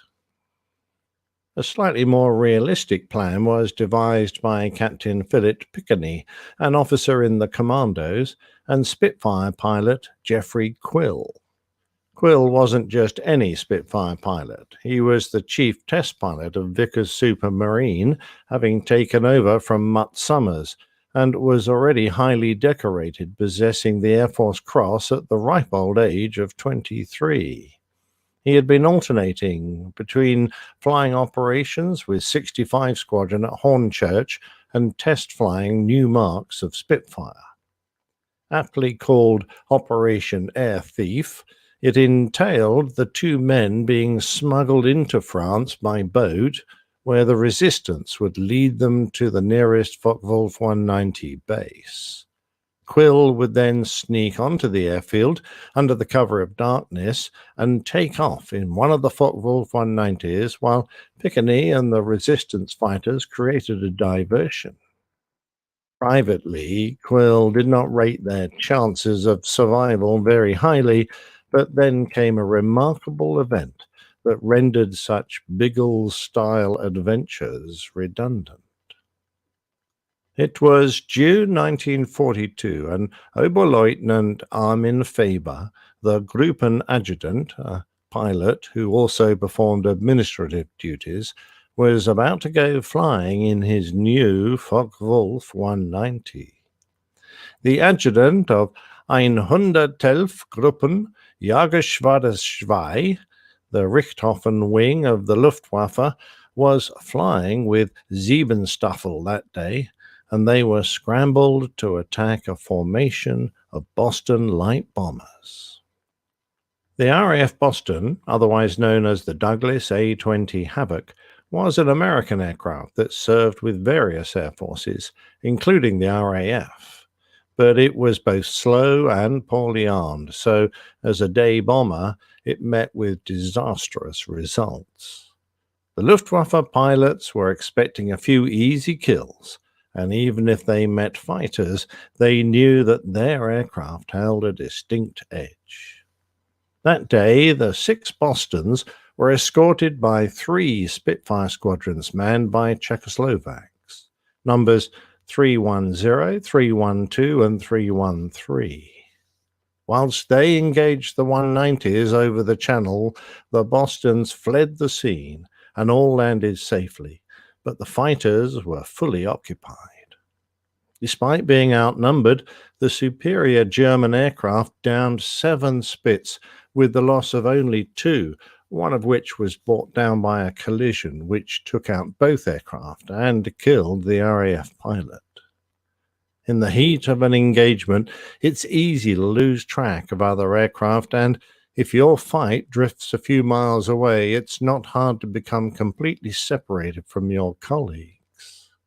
Armin Faber was desperately defending himself from the aggressive attacks of Sergeant František Trajna, and since only one of his cannons was working, he was trying hard to disengage.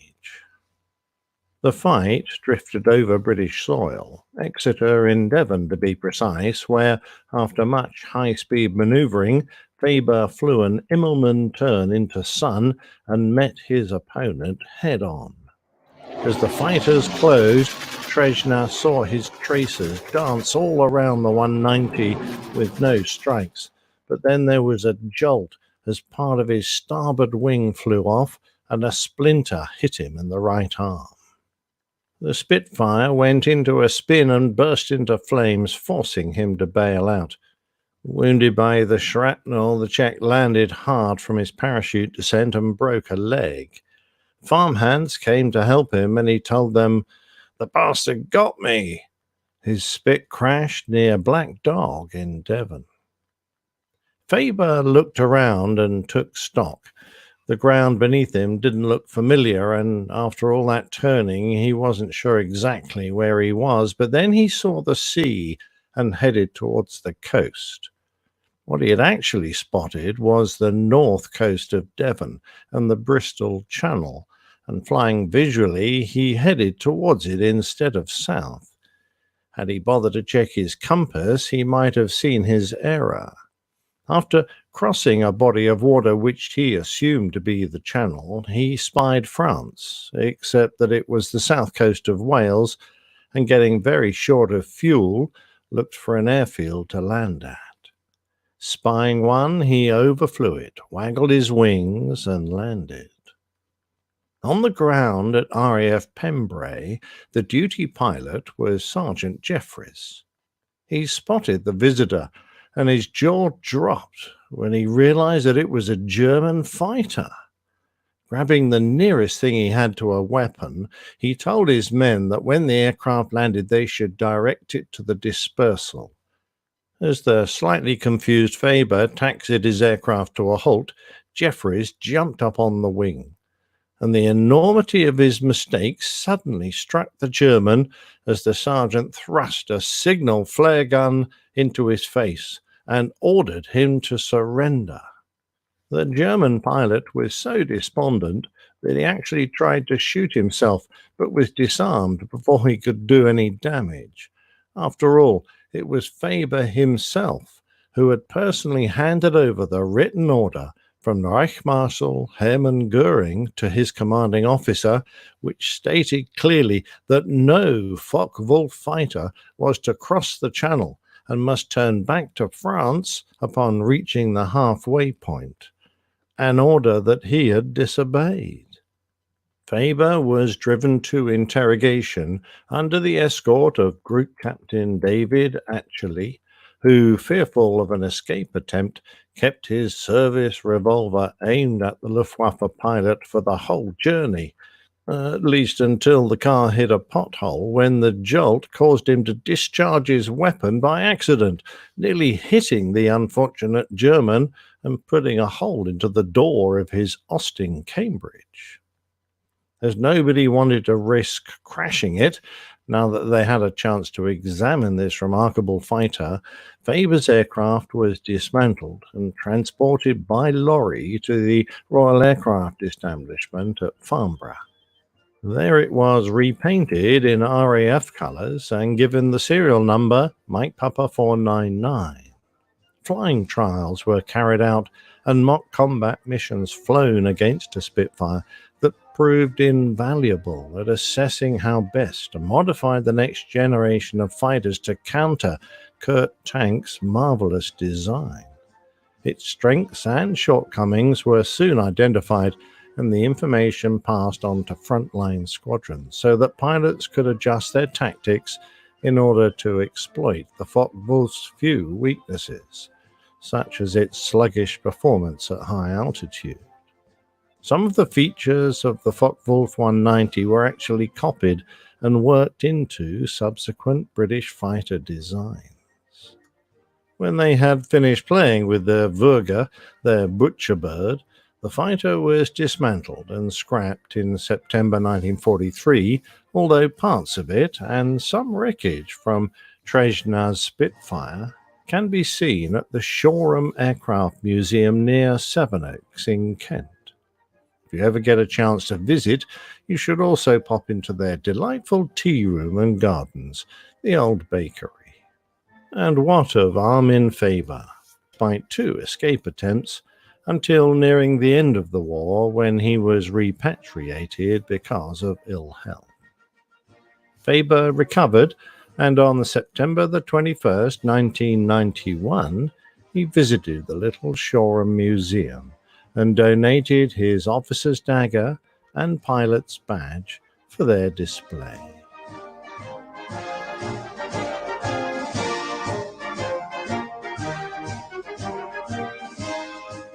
I cannot imagine the fate of going to a prisoner of war camp in Canada.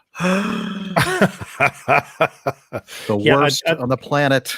I don't think they bothered with barbed wire around the outside. They just put it up so far north. Oh, you stay here. Sure. Yeah. No, it's just all the honor system. I mean, it's fine. That'd be so polite Yeah. and inviting.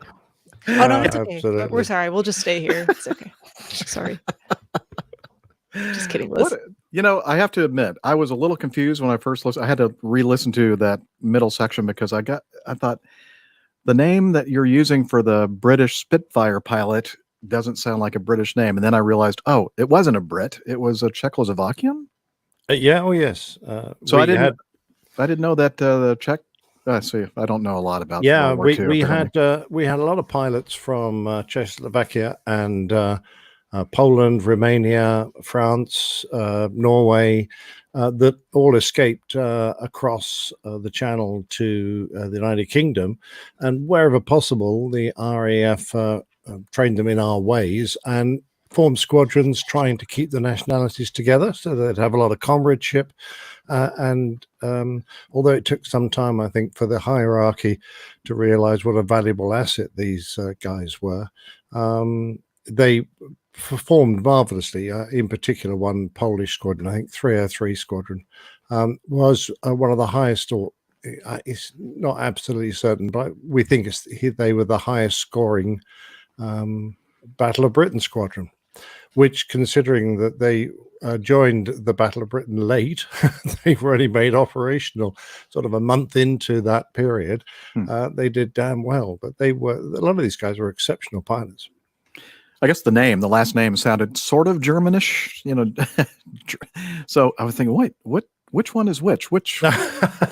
And so that's why I had, probably because I wasn't paying close attention or whatever. But anyway, great story. And I'm sure that German pilot was quite surprised when he realized that he had just landed at a British airbase.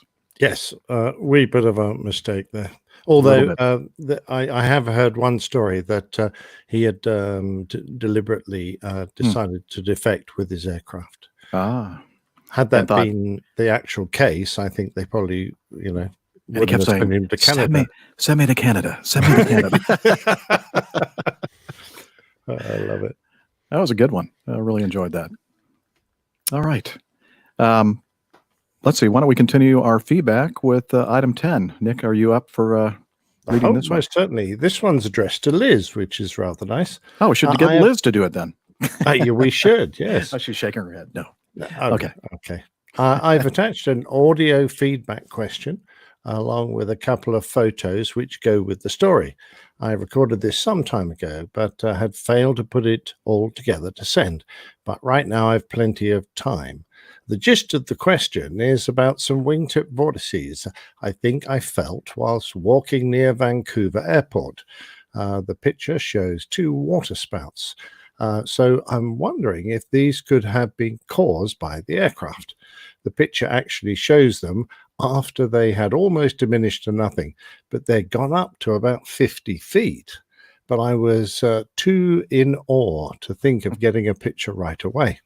Anyhow, please pass along to the crew my appreciation for the show. Duly done. My apologies to Jeff and Dana for my MD-80 joke. The DC-9 family is actually one of my favorite aircraft. Strange man. To fly on. Oh, to fly on. Okay, fair enough. Well, if you're sitting up the front, they're not bad. And I recently had a very nice ride on a Boeing 717 in Hawaii. Very glad to have Rick back on the show. I always enjoyed his in-depth cricket-inducing explanations. And that's from Pat, an airline passenger guy at Charlie Yankee Yankee Juliet, which is Victoria Airport in British Columbia, I guess. Yep, it sure is. And are we ready to play his submitted audio? Certainly. Let's do it. Hello, Liz, and the rest of the crew. This is Pat, an airline passenger guy from CYYJ. I have a strange story and a question about unseen forces around airports. A few years ago on a beautiful May morning, I had a few spare hours to fill in Vancouver, BC, and decided to go for a walk on the Iona Causeway near YVR, the Vancouver International Airport. The Iona Causeway is a man-made structure which extends several kilometers out onto the mudflats surrounding the airport. It passes directly under the flight path onto runway 8 left, so it is an excellent place for photography of birds, both kinds, the composite ones and the ones descended from dinosaurs, such as great blue herons and MD-80s. As I said, this particular May morning was spectacular, with crystal clear skies, shirt-sleeve temperatures, and not a breath of wind. 8 left was the active landing runway that morning, so as I walked along, every few minutes an aircraft would pass just a few hundred feet overhead. Between aircraft, there was an almost perfect silence. And now for the strange part. Cue some theremin music, if you have any. It was in one of these gaps that I heard a strange sound approaching rapidly from behind me. It sounded just like a tarp flapping on the back of a truck at high speed, but this is a pedestrian-only path.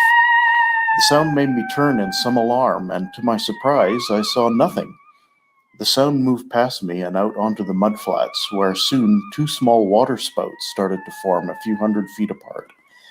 They rose to a height of about 50 feet and then slowly dissipated to nothing. Well, that was strange, I thought. A few minutes later, after a few more aircraft had passed, I heard exactly the same sound again, but this time with no waterspouts. As I continued my walk, I would occasionally hear the sound again, moving around, sometimes close, sometimes at some distance. Then it struck me, could these be wingtip vortices or wake turbulence? So what do you think? As the crew, you've no doubt spent lots of time near and on airports. Have you ever experienced something like this? Do you think what I experienced could be wake turbulence, or is there another weather phenomenon which could generate sounds and currents like this on a calm day? Or was it really chemtrails all along? As an epilogue, just a few weeks ago, I was on a flight returning to YVR from Toronto on an A321. It had been a beautiful, smooth flight with absolutely no turbulence all the way across the country, and spectacular views of the coast mountains as we descended into Vancouver. As we made our final turn onto the runway heading, I could see the Iona Causeway below me and realized we were lining up for the same 8 left runway. When all of a sudden, bang! It felt as though we'd driven off the road into a ditch. Some passengers involuntarily shrieked in alarm as one wing dropped and we plummeted several thousand feet, actually probably more like 10 feet. Then within a second or two, things returned to perfectly smooth flight and we made a beautiful landing. Then as we reached the exit point on the runway, I could see the British Airways A380, which had just exited in front of us. I said to myself, I think I know what just happened. Yes, I think he does. I agree. Yes. I'm sticking with chemtrails. Wait a minute. Well, I'm just kidding. Don't chemtrails normally evaporate by then? I'm going with that. Sounds like a whale. spirits. That sounds like a whale fart. Never heard one actually, so I'll have to go with your expertise. I actually have. I think he hit the A380's toilet discharge. But as regard the 2 water spouts, well, it's pretty obvious to me they're a pair of blue whales, and they're either using their blowholes or the other end to confuse you. They often swim around in pairs underneath aircraft on the approach at very common. Vancouver. And can I correct you? Can I get you? And his hearing is 50%? excellent to be able to hear those whale sounds above the surface of the water. Exactly. Yeah. Go ahead, Dana. That is the Pacific Northwest. It's more than likely the killer whales that are. The killer. Can they blow up to 50 feet in the air? Because I don't know. I think you'd need a pretty big whale to do that. So my favorite part is how it's all perfectly timed after each aircraft. So it's they're smart whales. They are. I mean, very they're smart very. whales. And they only do it when there are people there watching. So when the plane spotters aren't there, they go off for a holiday. Yep. In all seriousness, though, Pat, one of my favorite things to do, just flying around, doing steep turns, practicing seriousness. Okay. Practicing steep turns as you come around through 360 degrees, hit your own wake on the way back around. That's how you know you've hit your altitude. Yeah. I know you haven't because your wake drops at 50, That's why I lost 500 feet per minute. Yeah, Yeah, exactly right. So you've probably lost a few hundred feet. You don't Yeah. fool us. If you're hitting your own wake, then you've Then I've done a screwed up. terrible steep turn. No, but that's exactly it. It's wake turbulence, and the slower you fly and the dirtier the wing is, and by dirty I mean the more flaps you have out, the more high lift devices you have out into the airstream there. Obviously, that difference in pressure between the top side and the underside of the wing is going to be more pronounced, which is going to create stronger and more powerful wingtip forces. So that's why we have separation guidelines between aircraft to avoid this very thing. And I remember about a year ago, I was short final behind an Airbus 350 actually flying into Hong Kong. And we caught his wake turbulence at about 50 feet, and it rolled us. It rolled us quite a bit. And I'm talking, I mean, flying a 747 at close to max landing weight. So these things can even rock a 747. So That's impressive. It's really surprising to me is how much of a vortices a 717 throws out. Is that right? Oh yeah. How many times you've been taken off out of Atlanta, Jeff, and we're behind a 717, and I can't tell you how many times I've called up and said, "What are we following?" Because they throw. I don't understand it. I don't get it, but they throw. Why they call it the angry puppy. That's the angry puppy. It throws one hellacious wake. But yeah, high wing loading or something. I guess. Yeah, I don't know. I mean, we don't throw that much of a wake on our airplane. I've been caught in some wake turbulence behind the Mad Dog that if you catch it just right, it'll turn you over. Yeah, but I find it more prevalent on the 7-1 for some reason. I don't know why. Yeah, but I think you're on something, Rick. You are a dirty man. I mean, dirty wings.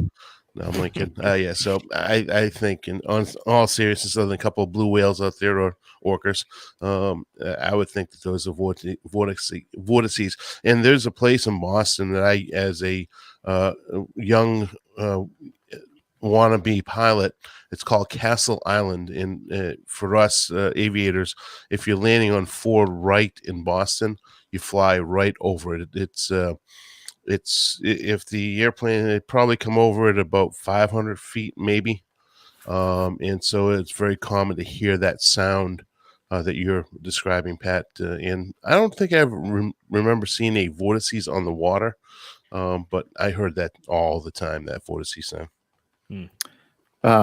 He's quite a photographer as well. I think that Nick would agree with me. I'll put up on the screen here a photo of his. That looks like. Is that an eagle? It looks like an eagle. Well, it's a damned angry bird. It's a hawk of some sort, or eagle. Yeah. Or is it? Could be, yeah. Not sure. Oh, yeah. I mean, that might have been what caused the bump. That might be it. Not the 380. Might have collected one of those. We talked about the blue herons. It's funny. He said those were descended from dinosaurs because we have those here as well. And we commonly just refer to them as the pterodactyl birds because they do kind of remind you of dinosaurs. I kind of ignored that whole section, so that's why I didn't hear that. That is not an eagle. Look at its head. What is it? Is it a hawk? I think it's a hawk, but it's, if you look at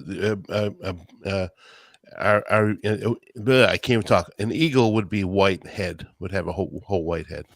So, well, it might be a juvenile. Well, maybe a bald eagle, but aren't there other types of eagles besides a bald eagle? I don't know. Someone what do I know? Osprey. Maybe. Yeah, maybe, I don't know. It's not a bald eagle. I know that for sure. Well, put us out of our misery, Pat. Let us know what the damn bird is. Yes, please. So we can move on. We're just going to move on anyway. Thanks, Pat, for that. That was very interesting. Item 11. Did somebody want to do that, or shall I do it? I'll be happy to read it for you. Okay, go ahead. Let me get it up here first. Positives from the pandemic, because I remember him saying something about me in here, I think. Positives from the pandemic is a segment we run on our weekend morning newscasts, for which I am the director. Who is this? Oh, did I not say it? You did. Well, maybe you did. No, I'm sorry. Let's do that over again so we get it properly on the audio recording. because I was talking about positives last week, and that's why I want to kind of read this. Tom, thank you for your feedback. Positives from the pandemic. It is a segment we run on our weekend morning newscast, for which I am the director. We found a YouTube video from a man in the UK that created a stay-at-home air show with his family. We used his video in our segment right after we featured a real flyover in Kansas City that honored healthcare workers. We get a lot of good feedback from this segment each week. I thought of the APG community might enjoy it. Well, thank you very much for thinking of us, Tom. And there's several links here. I'm sure those. Welcome back. Timer now is 6:50. I'm sorry. There's Misfired there. Sorry. Yep, there's some links in the. I'm sure you're gonna put them in the show notes, Jeff. Yep. For a very creative person that has created their own miniature air show using miniature aircraft, and it's quite interesting and very nice video on somebody's front lawn that they created their own kind of mini air show. It's really interesting. Let me play just a little Looks like a tornado too. Yeah. Let me play a little snippet of this video. There are a couple of them he includes here, but this is the one produced by the company for which Tom Seagraves works. Or not. Here we go. Welcome back. Timer now is 6:56. While a lot of negative and somewhat scary news has been coming out of the coronavirus pandemic, a lot of communities are finding ways to join together even while far apart. Kansas City residents got a surprise after local flight teams took to the skies for an air show. Now, that demonstration, called Hope Flight, was put on by 2 local flight teams. They say the effort was done to help salute healthcare workers at the region's largest hospitals. One family in the UK put on their own air show at home as well. Now take a look at this video. This is an air show made by the Bridge family at their home. The demonstration was the second the family put on in their backyard. You can see all of the miniature items making it look super realistic. Take a listen. Sounds pretty realistic. No, your wings are in 67. Don't do it. No, oh my God. It worked. It's fine. How did we do that? And the Marys County Sheriff's Department is spreading joy of their own this Easter. The Sheriff's Department posted this. Okay, that's good enough. Yeah, don't try that at home, folks. Getting airborne with your wings in 67 is not advised. Not going to be a good day, huh? And I hate to mention it, but there's some kind of a metal pipe in the tailpipe sticking out there. Oh, they've all got one of those. Oh, okay. You should check out the videos that Tom gave us. Very, very cute, especially that air show in England. All right. Thanks, Dana. And thank you, Tom. And hope you're doing well. Number 12. Yeah, this is from Becky, and she is writing to talk about something we talked about last week. I responded to someone asking about how to train their bladder for flights, basically, if they were going to be part of flight crew, and were concerned about having to use the bathroom frequently. And Becky writes in to bring us back up to 50% here because I was not correct on some of my information. So she says, Dr. Steph, just wanted to add some information to your advice about the listener asking about urinary urgency. I am a pelvic floor physical therapist, and unfortunately, Kegels as an exercise can sometimes make urgency worse. We specialized PTs love treating urgency and frequency because we can usually resolve those symptoms in 2 or 3 visits. So if time voiding doesn't do the trick, which we talked about, trying to just increase the time in between going to the bathroom, her advice, she says, I would advise him to find a physical therapist who specializes in pelvic floor function. And that's from Becky Rausch, physical therapist and big APG fan up in Buchanan, Michigan. So thank you, Becky. I appreciate you writing in and letting me know about that. I had consulted with some information that I had dating back to my residency days, which is now getting, medical information changes just like anything else. And apparently the information I have was a little bit out of date. And perhaps, even though it did bring in the male aspect of things, was much more skewed towards techniques that may be more helpful for women. So I actually, it occurred to me after the fact that one of my very close colleagues is also a pelvic floor physical therapist. And although she also primarily works with women, she started treating men more recently. So I just said, hey, this was new information for me. Can you point me in the direction of some additional sources? And she was happy to do that for me as well. And she said what she recommends, and this is pretty technical. So if you're in the situation where you need professional help, certainly find that physical therapist to help you do this. But she said what she recommends for her patients is to do those exercises at submaximal effort. So 25 to 50% of full contraction if you were going to be using those muscles to help train your bladder. So, and then just to do very short repetitions with it and not longer ones. So new information from me. Learn something all the time from y'all. So thank you very much, Becky. Appreciate it. And she did ask, there was I've got a suggestion as well. Yeah. A wine cork, because don't take you get the Captain Nick's advantage of having to advice. drink the wine, and then you can use the cork. Yeah. Where are you supposed to put the cork for the male anatomy? I'll leave that to your imagination, Jeff. Since Okay, how's that going to help with urinary? Okay, well, I'll have to talk. Well, to that's you what a cork's for, isn't it? Okay. I wanted to go on just a little bit because Jeff and Becky had a little bit of an email exchange, but later on in that, she said, am I right that Dr. Steph is a physiatrist?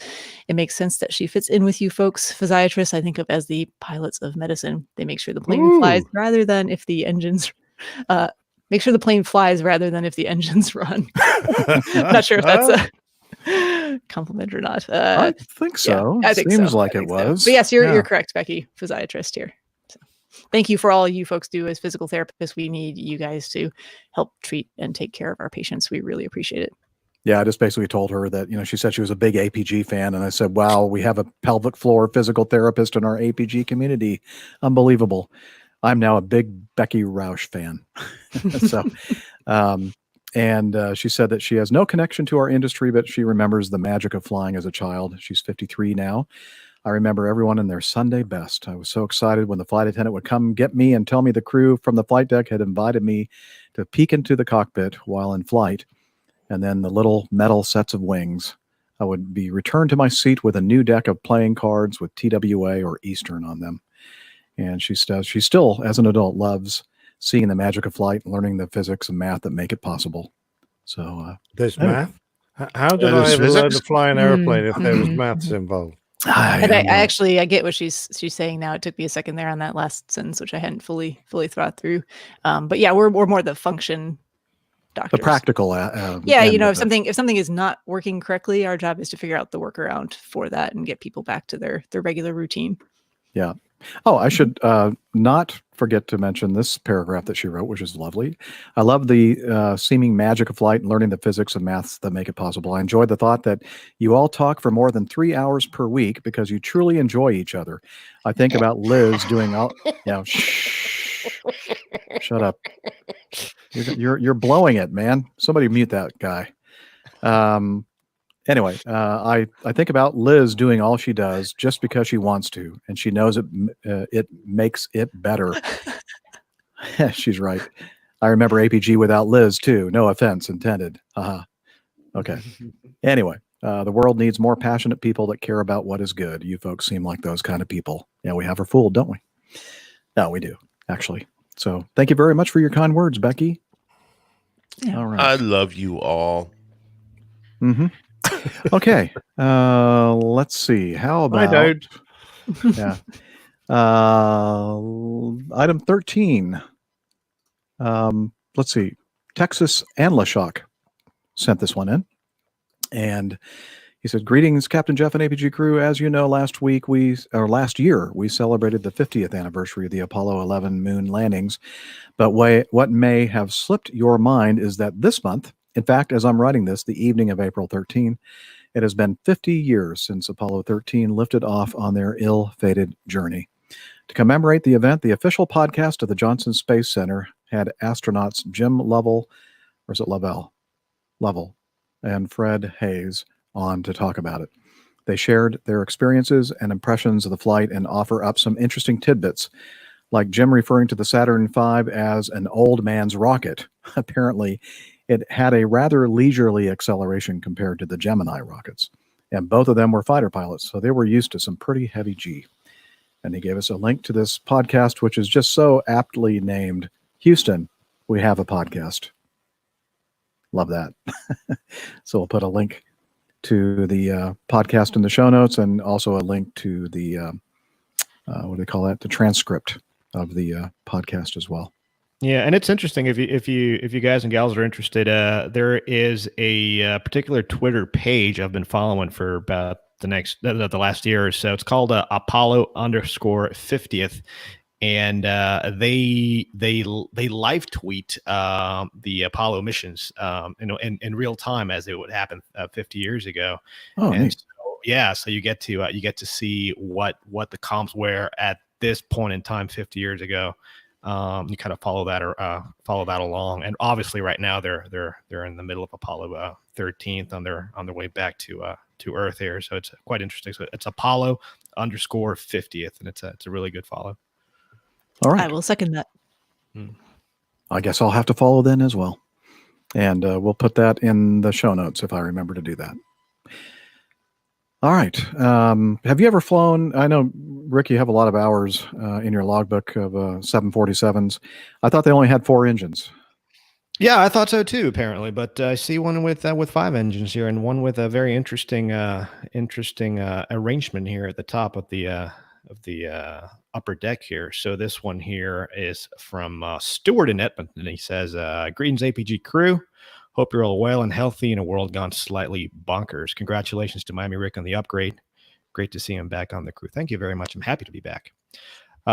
He says here that I was watching airclips.com and came across this video of a 5-engine 747. My question would be to Miami Rick, have you ever driven the 747 with a spare engine? No, I haven't, and I haven't flown it either. I'm just kidding. I guess these are the kinds of things a guy looks at on the internet when suffering enforced incarceration for us UK expats stuck in the frozen tundra of Edmonton, Canada. It's just an extension of what's been happening since last October. LOL. Looking forward to the 2021 air show season. We're all going to have a lot of fun. Best wishes to you all. And no, I haven't flown a 7.4 with a fifth engine on here. Now this particular picture you see here, it's the Pratt & Whitney 747 test bed. It's based on an SP airframe, which is a slightly shorter 7.4 with a lot longer range and a few different things. The flaps are different and a couple other things. But the 747 does have what's called a fifth pod, which is a position between the wing root and engine number 2, which is the inboard engine on the left-hand side.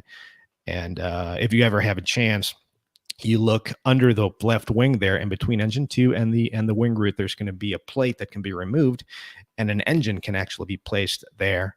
And that's how passenger 747s get to ferry engines around when an engine change is required somewhere else. Now, obviously, these engines are flown not all the time, and when they are, the proper calculations are made for added drag and the required fuel and all that stuff. And I imagine it takes quite a bit of fuel to carry that engine around under the wing there. That's not doing anything. I have, however, flown 747s and 777s for that matter, all freighters with engines inside. The 7.4 it can carry its own engine at just unassembled. So you just put them in a pallet, bring them onto the main deck there, no problem. For the 777 engines are considerably larger, G90s. Those actually you have to break them apart. So you take the fan casing off, because a G90 engine is about the width of a 737. And the later G90 engines are slightly larger with the cowling on all. So you can't take those completely assembled into the main deck of the 7.4 because they're just too big. So you take those apart, you take the fan casing off, you separate the fan casing from the core, you load it that way, and then you fly the engine. So that's the only way that I've actually carried engines around. But no, it's this is a very, very interesting picture here. You have the 7.4 with the kind of a wing looking thing on the upper deck there, and a small engine. Yeah, I have it up on the, if people are watching the video, they can see the very weird configuration Must be some kind of Must a have test been bed. somewhere up in Canada. I know he's from Edmonton, but this video Right. or photo must have been up in Canada as well, because there's a Nolan 737. Don't they fly the Oh, 200s yeah. in the background there? They go up all the way into the yeah. Arctic and do some interesting work. There's Yeah. actually the video of the aircraft. It's a 747 SP, and it says Pratt and Whitney, Canada. So it's a test bed. It's out there on YouTube. I found it. Nice. Well, yeah, I mean, he put it in the show notes here too.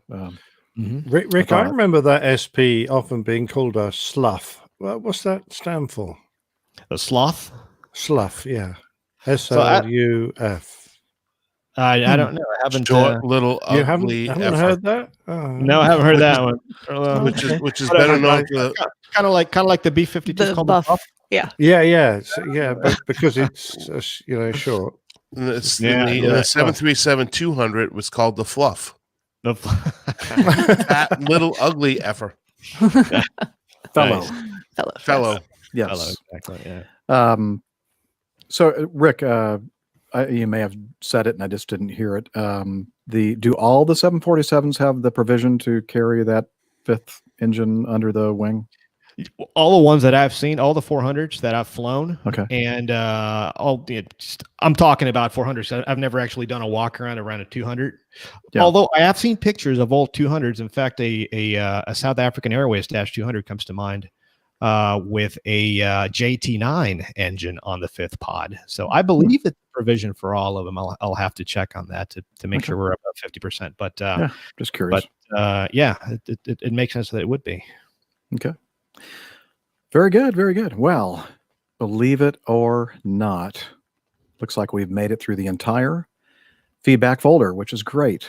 Just perfect timing. Yeah. Woohoo. What we're going to talk about now? Well, we're going to talk about how people can learn more about the Airline Pilot Guy community and crew and buy merchandise if they want, t-shirts and that sort of thing. We have a couple of the books mentioned, including the one that Rick had mentioned earlier today. The what was it called? The Corrosion Corner, Corrosion Corner, or Tales from Corrosion Corner. Yeah, Tales from Corrosion Corner.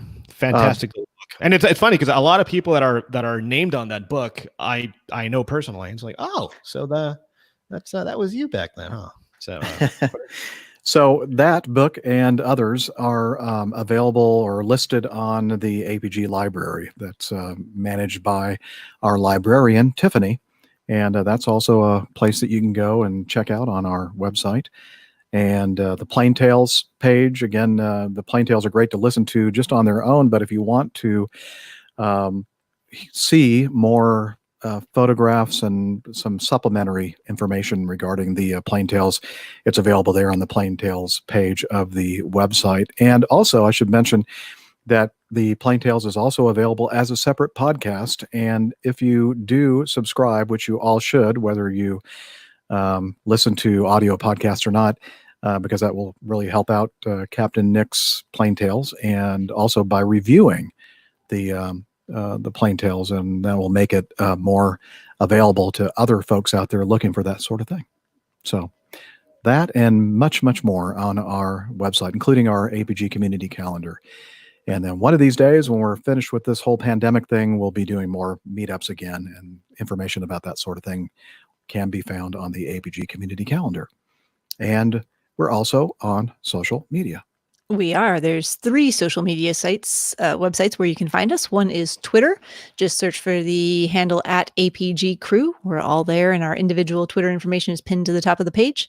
You can also head over to facebook.com/Airline Pilot Guide. Lots of good information being shared there by the crew and also our community members, and also Instagram @APG Crew. So we hope to see you on the social medias. Yes, and now, as we always do, I'm going to go ahead and see if I can find the hidden microphone located in the lavatory of the APG headquarters building. Let's see. Okay, yep, I hear it. Sounds like Hillel must be here because the shower's running. Hillel!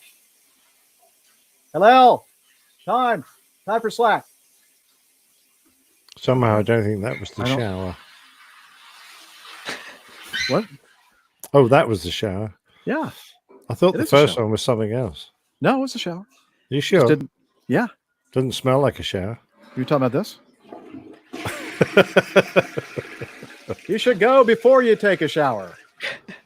That Hillel. What are we going to do with him? Anyway, come over here.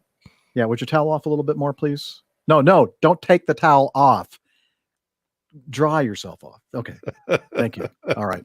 Here we go. He's going to tell us about Slack. APG listeners, please join us on our Slack team. Slack is a communication, coordination, and sharing platform that works on your mobile, laptop, or browser.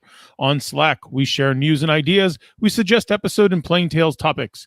We plan events and meetups. To get into the Slack team, please email me at slack@airlinepilotguy.com. That's SLACK Sierra Lima Alpha Charlie Kilo @airlinepilotguy.com, or send me a tweet with your preferred email address to @Hillel, and I'll send you an invitation. That's Hillel, spelled Hotel India 11 Echo 1, and see you in Slack. Thank you very much, Hillel. Now get back in there and do whatever it is that you were doing. Mind if I use your razor, Jeff? Yes, I do mind.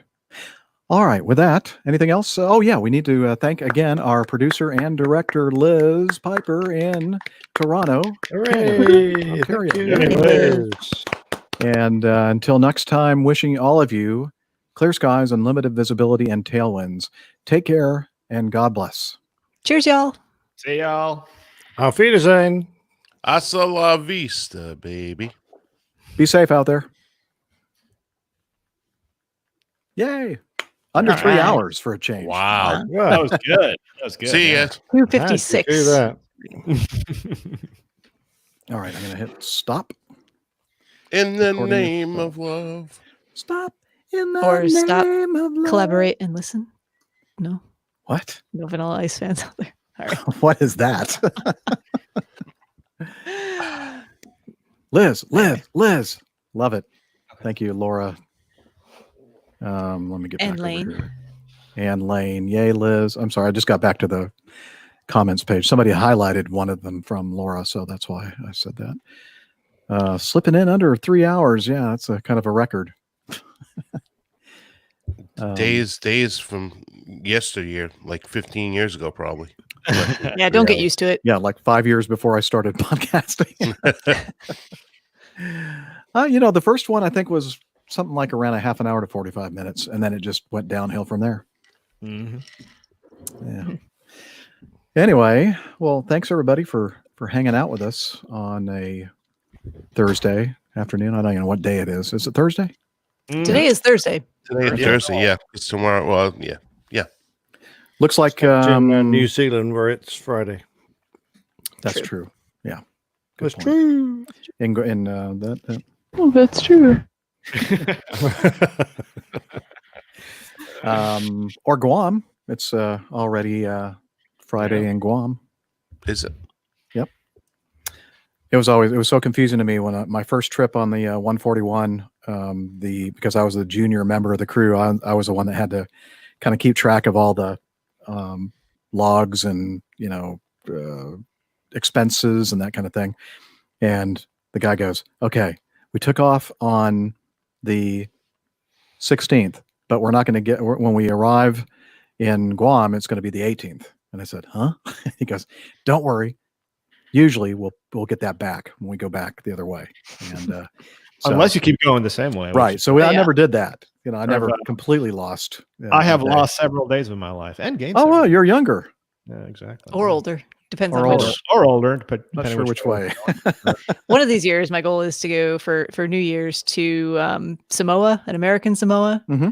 So you can be the last or the first person to bring in the new year and the last person to celebrate the last year, or vice versa, right? Because doesn't the date line go between Samoa and American Samoa? Or am I wrong about American that? Samoa. Oh, you mean like go right through the middle of it? No, there's it's two actually- islands.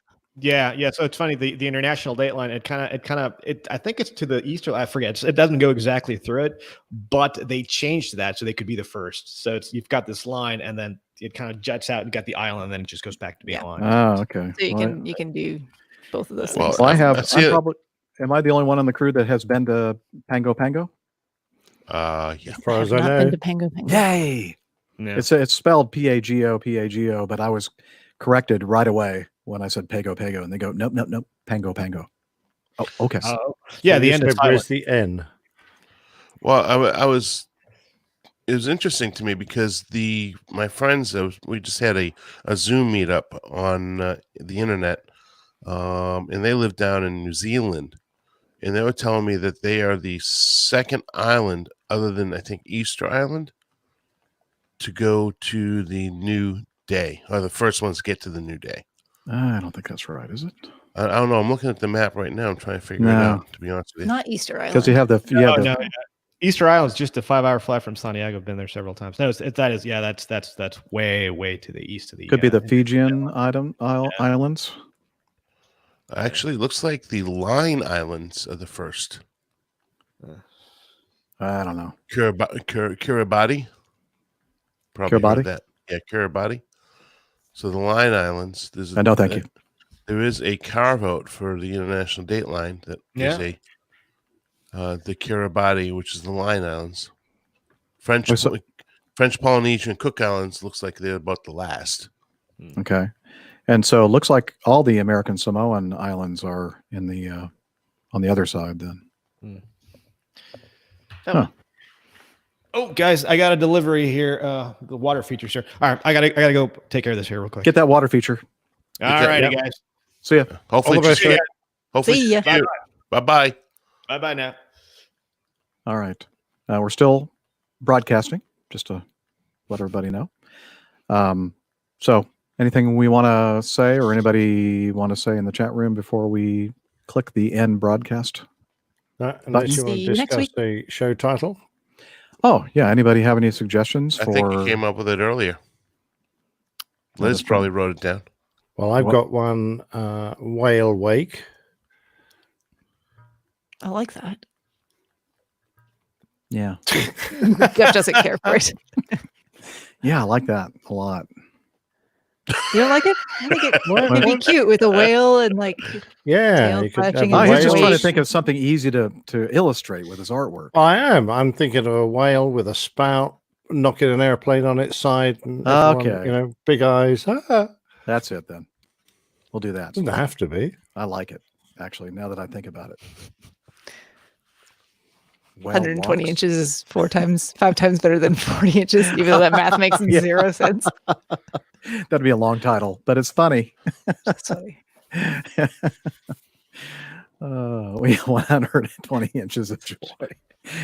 No, happiness is better. 120 inches of happiness. Of joy. 120 inches. No, it joy. said happiness in the on the webpage. Anyway, in honor of Captain Al. Nah, we've already had one with him on the cover. That's enough. Acme, we have a problem. That's a good one. And that's all from people that are right here on the crew. I guess that was Liz. Acme, we have a problem. 421 inches of happiness. Huh? Yeah. Ooh. Oh, 421. I get it. Episode 421. Let's see. Could you make the announcement about Airplane Geeks episode 600 being recorded this Monday night with Zoom and the invitation? No, can't do that. Which I'm just kidding around, Micah. Obviously, I just did it. And I had it on the screen earlier. Oh, did you? Okay, I didn't see it. Yeah. Could you make the announcement? Okay, yes. Airplane Geeks episode 600 being recorded this Monday night with Zoom and the invitation. He had an earlier message that there is invitation. And we will be doing it if you're interested in joining right or ask for the right with a W to the Airplane Geeks. And Ask joining right to the Airplane Geeks. like write to them. Like send a message. Oh, being like WRITE. So Micah uses Dictation. Hebrew dictation thing. I'm really good at reading through errors. He uses Hebrew writing backwards. Yeah. No, he uses Dragon dictation for all of their work notes. Sometimes it's trying to read through and like listen to what you might have said by reading out what's actually on the page. There's really a skill to that. I guess there is. Rudy Hirschberger said, "Bare bottom passenger." Bare bottom passenger. Bare bottom passenger. Yeah, the lady who got pulled How out about of a the passenger being pulled out of the lab? Oh yeah, or don't get caught with your pants down or something like that. Okay. No, you can't have that. Okay. I can if I want. Well, you have to beat your own picture then. I suppose I could put a big sensor thing across it. No. I think that the whale wake is my favorite. You didn't even like it. I'm pretty convincing, right? No. There it is. So Man that's Mike corrected himself. AirplaneGeeks.com. Subject line. AirplaneGeeks.com and 600. Wow, that's huge. That's a major milestone. Amazing. Okay. Considering they only do one a month. Pardon me? Considering they only do one a month. They do one every week. I'm only being facetious, sir. Because 600 one a month. That would be a lot of years. Yes. All right. Well, with that, thank you very much for your help, everybody, on in the chat room, and hopefully we'll see you next week. All the best, guys. Bye. Birthday to go. I don't know. Took himself out. I didn't do it.